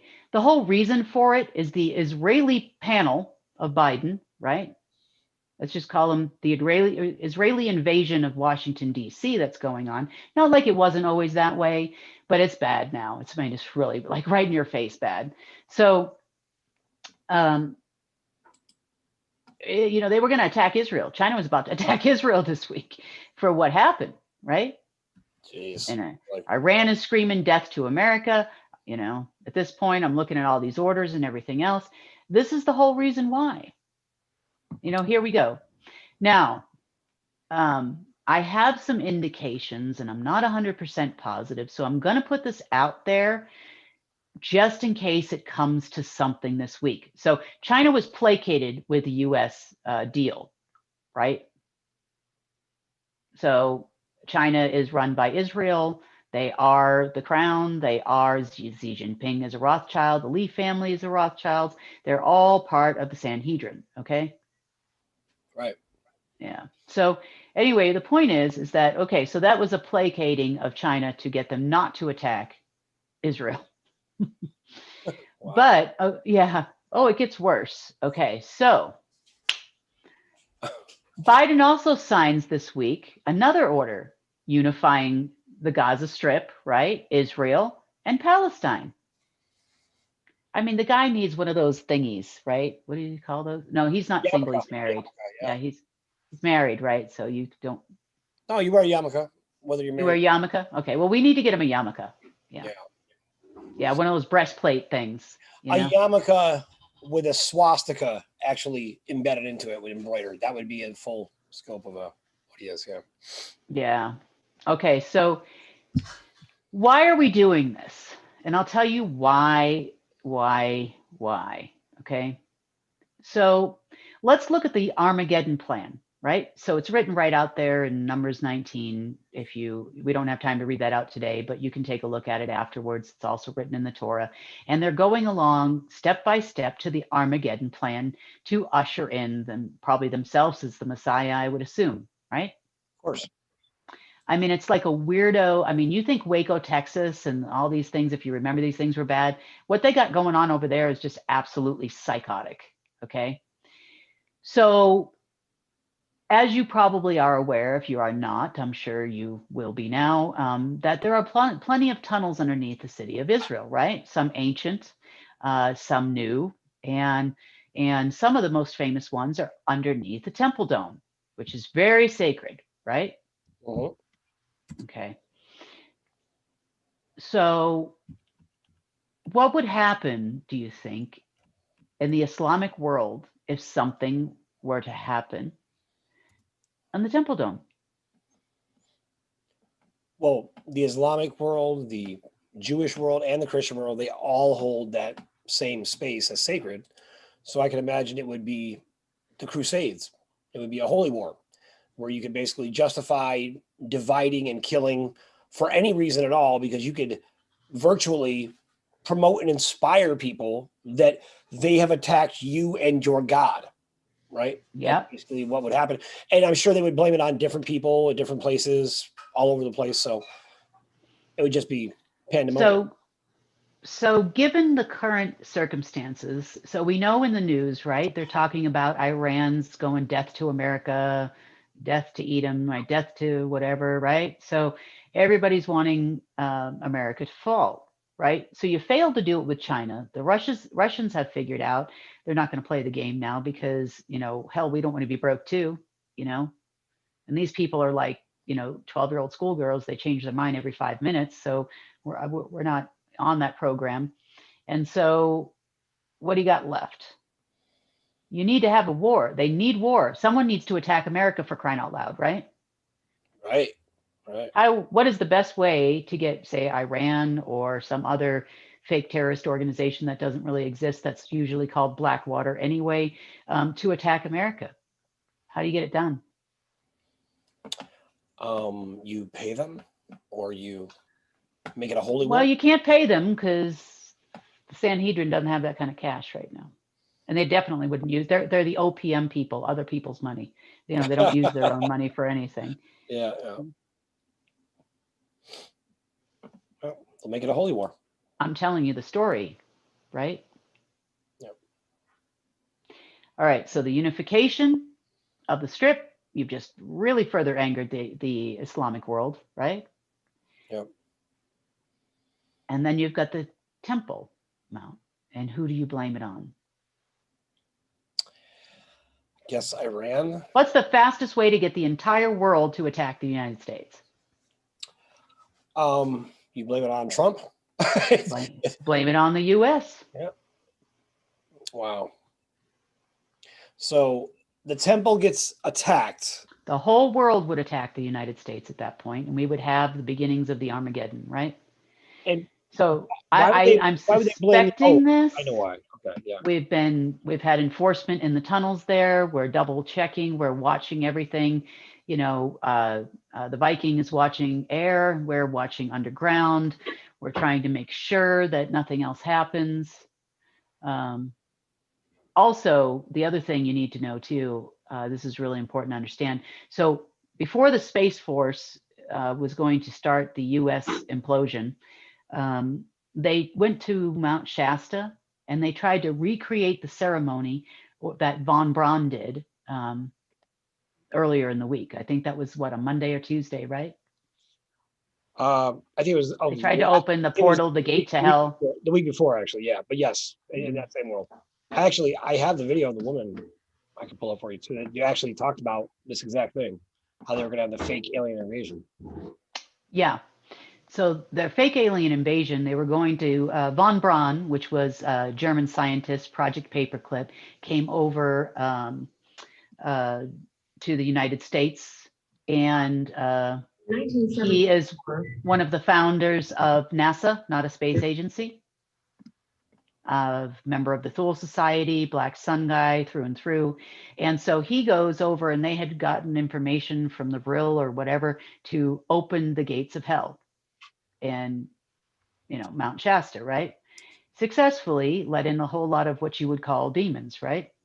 And we've been living with these things ever since. So that's been closed, not open anymore. Vortex has been shut, and you need a vortex to break the time-space continuum, right? Okay, so anyway. Wait. Come back. So first, we go back. You have Space Force is released, right? Like as like they hey, we're the new big force in the world. Biden goes to the fake inauguration, and one of the first things he does is to combine the Gaza Strip and what is it in Jerusalem? Like, so he just takes away Palestine. Palestine. Like, so he just Palestinians, yeah, takes away this sacred space, right? And basically says, nah, it doesn't exist anymore, which I don't even know how Biden has the power to do that. That's where I got confused, right? Like, why would he be allowed to, like, he can't do that, right? But just by putting it out like an idiot to the entire world, it would immediately make us a target, because the next step was to bomb the temple, the sacred temple there in Jerusalem, right? Well, we're not sure if we were going to have what happened there, and we're still watching the situation closely, because when they've failed at every other task to destroy what they're calling Edom, not Eden, Edom, we can only assume they're going to try to start the apocalypse somewhere else, right? And with limited resources and limited help, there's only so much you can do. You do have some very Sanhedrin-y type, you know, agency guys and whatnot that can orchestrate things in different locations. So we're watching the whole place very closely, because we don't want anything to happen. There's also talk about, you know, Iran and this and that, and, you know, here we go again. We've done this before, you know, second verse, same as the first, you know, here we go. But anyway, we're monitoring everything very, very closely as we move along in the game here. So, yeah, so Biden's executive orders are indicative. Every single thing that's written in there and signed, purportedly signed by him, all points back to the Chabad. Now, we also found out something very, very interesting as well. So you remember since December 8th, right? There was all this like super takeover. Trump was barking out all these weirdo executive orders that made no sense, right? Yep. Yep. And the word is that a lot of these things were signed and drawn up by an Autobot. So he didn't actually even sign them, and most of them were a surprise to him. So that's a big deal, right? So who runs the Autobot? Right. And who does run the Autobot? So Autobot automatically signing for President Trump. So these insane executive orders signed right towards the end of Trump's presidency to basically implement 5G, to push Thanks forward to the Kushner. vaccine. Yeah. Kush. Right. But he doesn't run it. Oh. He just works for the Sanhedrin. Got it. He is a card-carrying member to the nth degree of bringing on the Armageddon. Okay. So the Sanhedrin, this is all getting very confusing now. So if you're not just for yourselves, I'm talking about for government people, right? So the Autobot signing all these weird executive orders of Trump's, the only one that he actually signed was martial law, which he had to. He was on Air Force One, and you know who was there and all that stuff, which is fine, right? I mean, God, anything's better than Biden at this point. And so who's really signing all of Biden's orders? Obviously, it is screaming in your face. It's the Sanhedrin. So who runs the Autobot? The Sanhedrin. Get the dang Autobot out of the White House. That's an amazing thing that should not be in the White House, you would think, right? Nope. But the funny part is that none of these things are getting ratified. They're just sitting there, and the archivist doesn't know what to do. Right? So they're just sitting there, right? Now they think that, well, you know, it's the weekend. I finally got them done on Saturday. Maybe they'll go through on Monday. So, you know, hopefully by then we'll have some kind of an announcements and whatnot, and that will make it all, you know, that'll get him off the hook, right? The archivist. So we'll see what happens. But now, well, here's the weirder part, right? So if there's something. So they call in Washington, D.C., these folks are called the Hidden Hand. Yeah. Also from the Fire Fist comic book, right? The Hand. Yeah. Okay. They're called the Hidden Hand, right? Because they run everything. And if they say yes or they say no, that's what goes and whatever. So they're calling the shots. They're running an Autobot. They're signing ridiculous executive orders. And if they were still in charge, why aren't they ratifying their own stuff? Oh, right. Why would they have to ask permission from anybody? Well, why wouldn't you ratify something you just wrote yourself to be true? Sure, of course. You'd want that thing in there right away because you just lost power. Yeah. So that's why the executive orders sound so erratic and weird, because the Sanhedrin is losing power globally. So if you guys in the government or anybody else that might be watching this in any other country, if you haven't figured it out yet, there's no ratification of any of those executive orders. There's no inauguration ratification. And if the people that clearly want the Israeli invasion in Washington, D.C. to include Biden, right? Then why didn't they, if they were in charge, why didn't they ratify it? So that plus the ratification of global martial law clearly states that it's not them anymore. It's now us. Now, let me give you some more good news about this cool little Hall of Records thing, right? Do we want it to continue on forever? The answer to the question is no. But right now it can be very useful. So I started thinking about it even more, and I said, well, if we have the power to not ratify or ratify a president, surely we have the power to ratify an assembly, right? It's saying. That's good. Saying we can certainly, you know, remove the other one from power, right? It goes straight to the National Archives, right? This is the recognized assembly of the state of whatever, or the country of wherever. So globally, the National Assembly now, or the assembly that is supposed to represent the people, would be Congress, right? So, or the Senate and the Congress and the Senate together. So you mean they haven't done that at all? I mean, they don't even know who we are. So you can actually, because of the way this works, the laws are ratified this way. People, positions, serious recognition of authority on any level is recognized this way through the Hall of Records. Always. Ratification process forever. Everybody knows this in every country. So basically, they're out of session. So the assemblies right now could come together, like real people could come together and actually have a formal plan of what they would actually do for the people. Who wants Pelosi seat? Not me. Scary. But who on this call wants to be, you know, preferably under the age of 105, you know, wants the seat. We did. So funny enough, right? So we issued this eviction notice, right? We showed the deed to Washington, D.C. We sent it through the archives office, and we sent an eviction notice for the Capitol building. And then they all went on recess. I was like, wow, this thing works. This works. That's money. You have been evicted. We'll have it fixed by the 3rd. Don't worry. Don't worry. You know, so Schumer's calling Tom Melville, kissing his butt. And what's going on, Tom? Do you know? Wow, you're so great. We love you over here in DC, you know? I'm like, yeah, sure. And plus, you know, for anybody who would be intimidated by this, the fact of the matter is they're intimidated because of all the legalese, like the millions and pages of statutes, codes, and ordinances that basically all they are financial maneuvers to take money into different platforms and programs, do some half-ass job with something, right? Like Nancy Pelosi's husband getting like $1 billion grant to pursue alternative forms of energy, right? And then he gets like, he spends, you know, $100 million to put some solar panels in the middle of a field and doesn't do anything else with it. Right. Oh, let's talk about other people with millions of dollars contracts, right? Let's do that.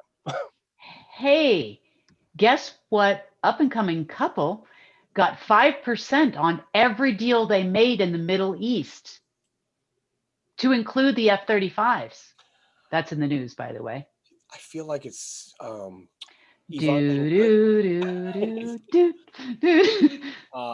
that's too bad too. Ivanka and Kushner, right? Like that's too bad. Yep. Yep. 5% of every deal on America's dime. Now, for those of you that don't know, Israel did not sign the Non-Proliferation Treaty. I will repeat it again because I've said it before. They did not sign it. Okay. They are an arms dealer for the U.S. Just so you know, in case you didn't know. So what does that mean, Kim? That they're an arms dealer for the U.S.? They didn't sign the Non-Proliferation Treaty. So that means they don't agree to not proliferate the sale or the the enrichment of uranium and selling of this. Yeah. So they're actually selling the uranium to other countries too. They are free, right? Yep. Them. It's one of the few countries that is older. You know, of course, there are 4 or so countries in the world that didn't sign it. But, you know, it's like Sudan and a few others, you know, newly formed countries. But, yeah. So you go with your bad self, Kushner. I hope you made a ton of money with our taxpayer dollars. Thank you so very much. You and Ivanka were in on it, and Ivanka was fine with it, making tons of money. You know, what she thinks she got all that money off the clothing line? Oh, no, no, no. She was in it with her husband the whole time. However, they're the 10%ers, so where the other 5% go? Make a guess. It doesn't really matter. But anyway, the point is here that we have is that she didn't realize how bad Kushner really was till she found out the reason for the Q movement. He was going to turn all these people over to the Sanhedrin. That was his plan, right? So this is, I will give you the Sanhedrin Armageddon plan that Kim is referring to that's supposed to take place over, it's the destruction of Edom, right? So yeah, this is namely us. The United States, apparently, according to the right. Yeah. So this is what it says in the scriptures, right? It says, all the men allied with you will drive you to the border, The men at peace with you will deceive and overpower you. Well, wouldn't that be Israel, right? Weren't they with us? You'll have What the heck is driving to our border right now? right exactly. Then it says, Oh, we have a Biden caravan. It's a free-for-all at the Mexican border. Woo! Okay, continue. so then it says, You can't make this up. No, you can't. This is really what the plan is, right? So those who eat your bread, this means like people that you consider friends, will set That eat the pork, that get paid on all your stuff. right, will set a trap for you without your awareness of it. And in that day, it declares that God will, I not destroy the wise men of Edom and men of understanding in the mountains of Esau, right? But Edom doesn't exist now, basically, right? There is no Edom. There is no Edomites because Edomites were utterly destroyed. So that's how it plays out. So that's what they had in mind for us. That was Cush's big plan, right? Yeah. To deceive, infiltrate, and then probably be the next acting president of one of the 5 nations that they separated the world into, something like that. Yeah. So if you haven't seen it yet, there's some of the greatest series that expose the most information only have one season. We had 0 Hour, right? That's one of my favorites. It exposes the Bush Foundation, their human experiments, their cloning, everything is in there in that series, right? Doppelgangers, and so the apostles and their plan to find the pure blood and recreate the Messiah, right, of their own. Well, there's another great series I completely forgot about till this week, till it came up as I was doing all this research, trying to figure out where the Sanhedrin was going with their Armageddon plan, right? It's called Dig, 2015 series, really good series. It talks about they are cloning a Messiah in New Mexico in this plan, and his feet can't. It talks about in numbers, the whole thing. The feet can't touch the earth till the age of 13. He'll be impure, blah, blah, blah. And then, they're putting back together the breastplate. The U.S. ambassador to Israel is all in on it. It's it's an entertaining show, but nonetheless, there's a lot of information in there that tells you what the Sanhedrin's up to. Okay. Yeah. So basically, they want to kill all of us. This is what their plan. They don't have power to do it anymore. So all the military, congratulations, your life has been spared. You can now hunt the filthy old dirty men that rape and molest and trade children instead of going into places where people are innocent and fighting for the good and have no idea why you'd be forced to hurt them. That's an incredible opportunity for all of us. Well, and, these guys too, especially some of the retired generals have, they form construction companies and they do go into hostile situations and build schools and whatnot, right? Yeah. Now, do you have any idea how much restoration work has to be done? How much infrastructure we need? Hundreds of trillions of dollars in contracts are out there.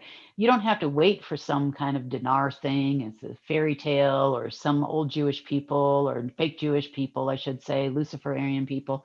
It's all right here. Yep. If you don't believe me, the Pentagon got the first $8 billion for 8 weeks of budget as we go through the transition.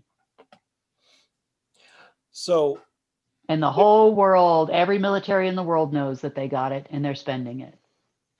So everybody in the world now wants theirs, right? Right.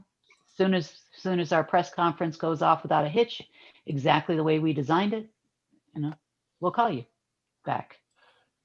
By the way, the coming press conference is going to be in the very near future here.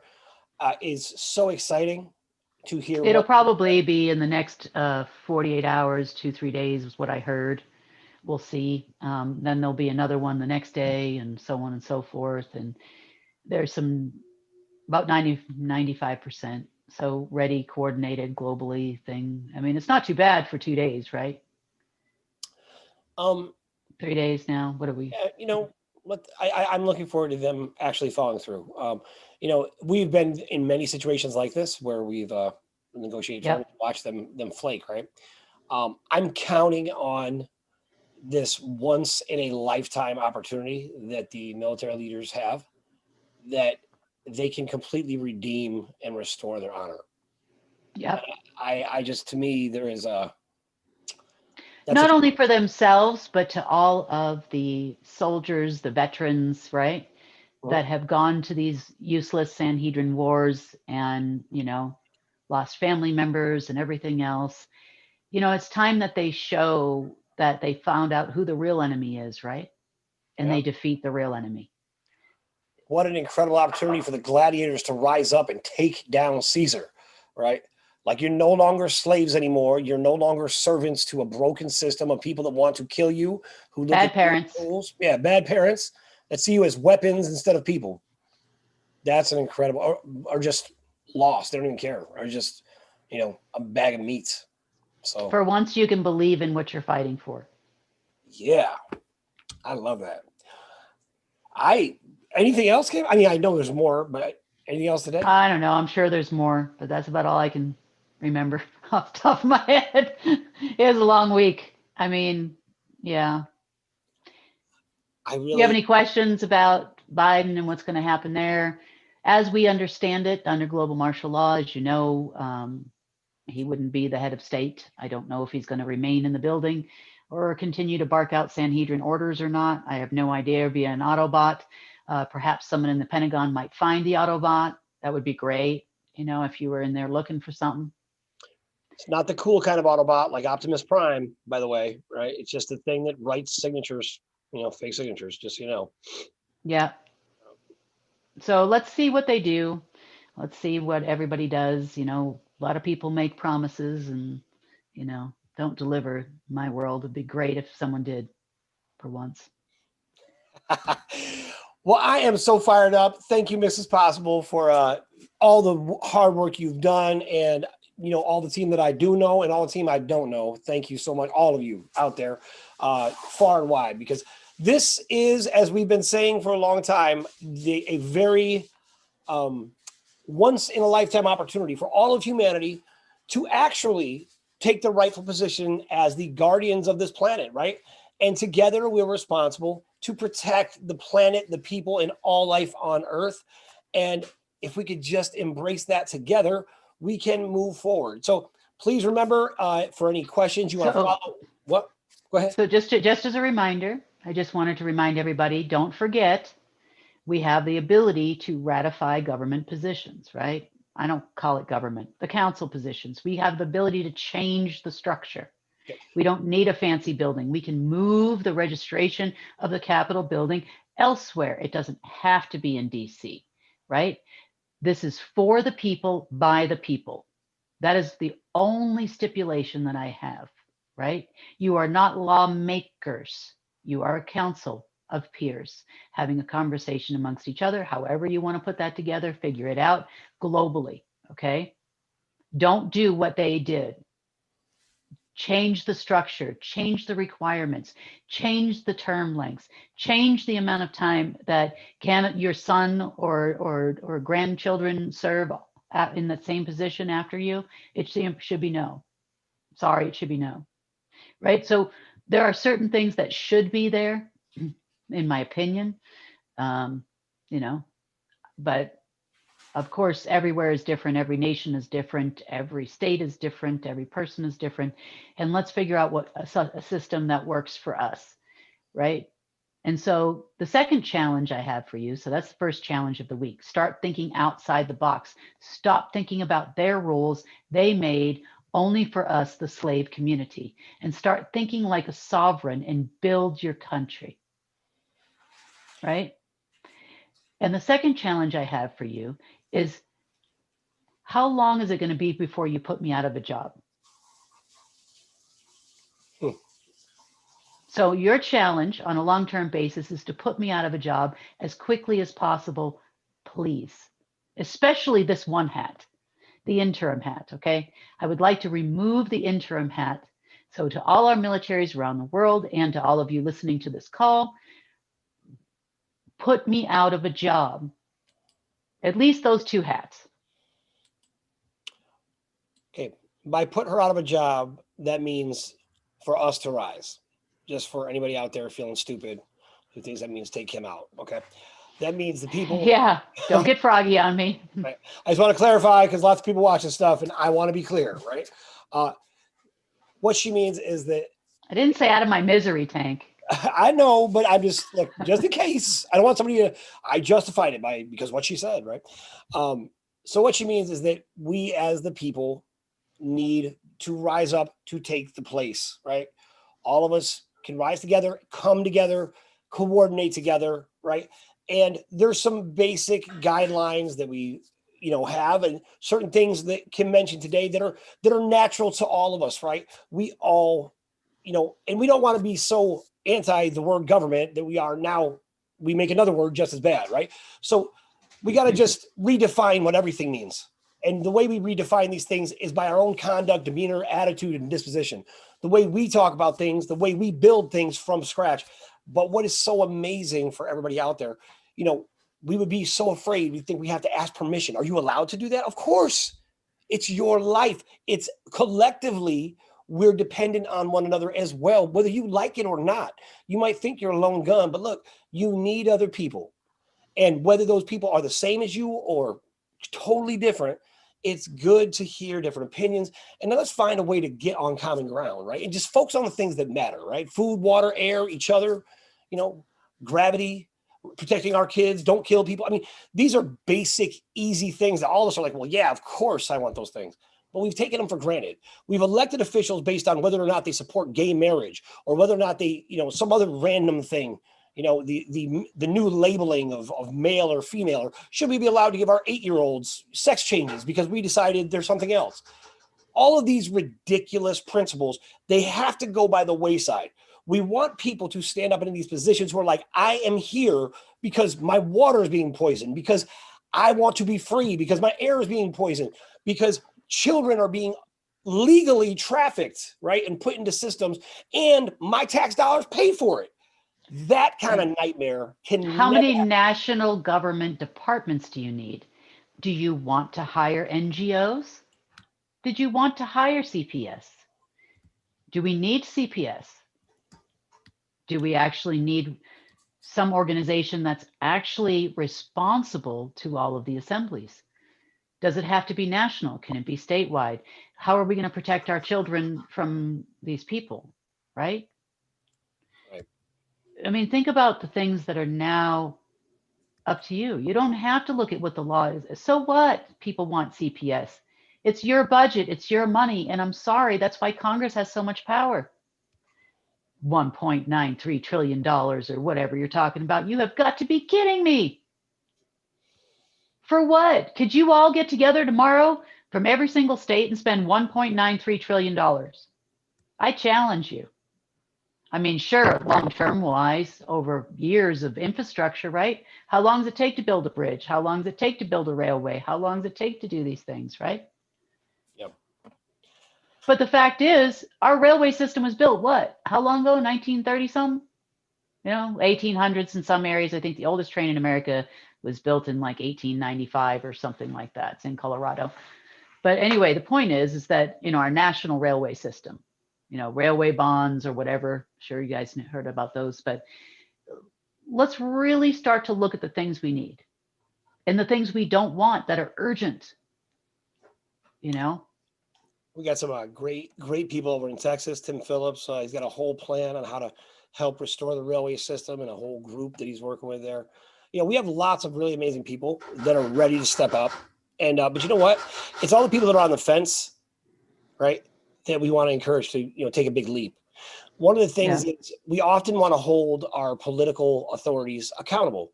We say it all the time. We want this person arrested, or why isn't anybody enforcing the law? Well, it's because we're accountable. We're accountable to put those things in place. And you probably didn't know that. So that's where we have to be. We have to set things in place so that we are just as accountable as the people we put in the position. Right? And we stand together on it, and we have got to follow up on it. We can't just assume it's going to be done because we voted on it and walk away. This is how we got in this mess in the first place. This life requires active participation on all levels, including, being free. Because if you really want to be free, you're going to have to stand for it and figure out what that means. And I think it's going to be one of the biggest adjustments. Well, this is the biggest adjustment, the biggest shift in the history of mankind, to go from a slave to truly set the tone for what it's going to mean to be free. So very excited about that. Mrs. Possible, we're good. We got everything. Okay. We're good. I'll I'm go to back good. up. She'll start talking. Okay, sorry. No, I'll you're okay. mute even. I'm gonna Nah, mute. nah, you're fine. You're fine. I'm just playing. So everybody, Hank, have a few great- announcements. few announcements before we go is what I'm going to say. Can you look at your agenda that I wrote at the I bottom? can. Thank you. for reminding Just me. don't want to forget a couple things. Just the last thing on your agenda. Yep, no problem. One Okay, thank you. Checking now. Oh, I'm sorry. This is very Okay. important, especially today, especially about what's about to happen. That UNN.today, or actually the United Network.news, right? So United Network is the official news channel for Kimberly Ann Gogan, who you also know as Ground Commander and the interim head of state. So if you would like to get her updates first, go to unitednetwork.news and you can download the app there, as well as you can go to unn.today and you'll see the things there. We're doing all we can to keep the news free. So go get it for free and we want you to be part of it. And please remember what was said. I want to give this email. Please write this down if you want to promote or be on the news or you have a great story you want to tell. Ava, A-V-A, A as in Apple, V as in Victory, A Cowan, C-O-W-A-N, at unitednetwork.news. So if you get a great piece of video and you want to report on it personally, send it there or just reach out to her and we'll set up a WeTransfer for you to do.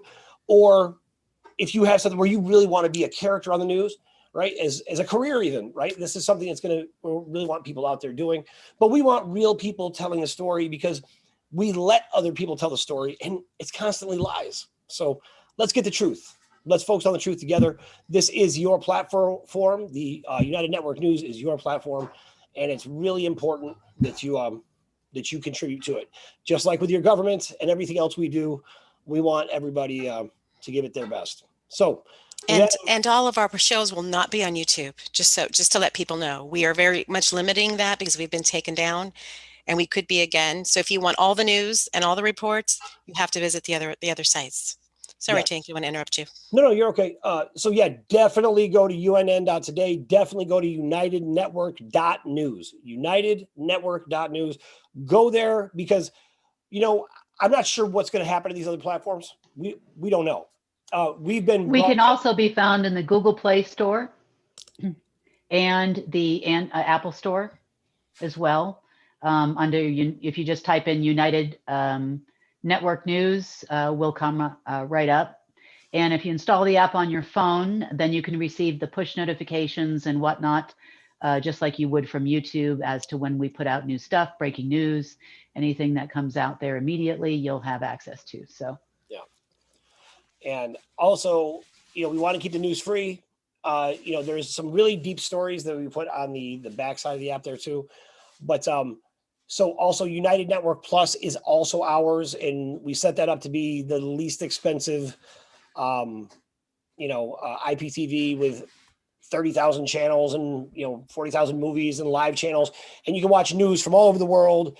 And by actually signing up for that, you actually can put the other fake news channels out of business and help us keep ours running. So, set up United Network Plus as well. It's definitely worth the money. And it's actually really, we've been working really hard to make it run very smoothly. So we're really way beyond where we were. So support the network. We're also in the Apple Store there too. So you can now use United Network Plus on all Apple devices.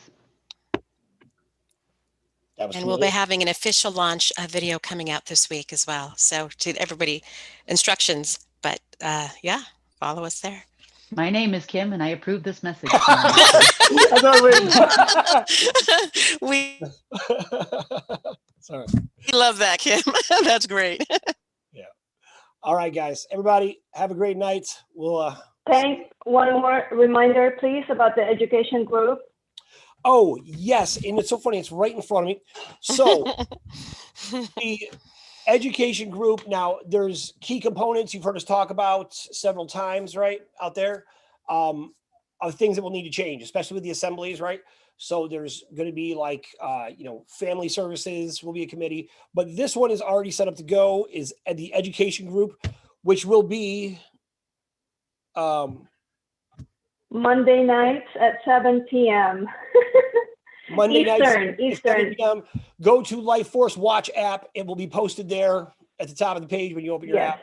We'll make sure it's there. Go in, educators. We need to change the way our educational model works. And Monica Nagy will be heading that up. And if anybody would like to reach out to Monica Nagy about that, educators, you can write to Ava Cowan at UnitedNetwork.news. And Ava, I just volunteered you to filter through some of those because I don't have another email. So we'll be doing that as well. So anybody who wants to be involved with that, please participate. We're going to have lots of very active groups participating to set up treasury committees, needs assessment committees, project management committees, and we can do a lot of this. We expect to do all of this through the assemblies or, whatever you want to call it, your councils of, whatever. But basically the idea is for people to come together, make decisions about what they want the world to look like, and let's build it together. Okay. So, and you can use our platform to do it in any way you'd like. We just want to get the best results out there. Okay. So everybody have a great night. Let's go change the world. Thank you.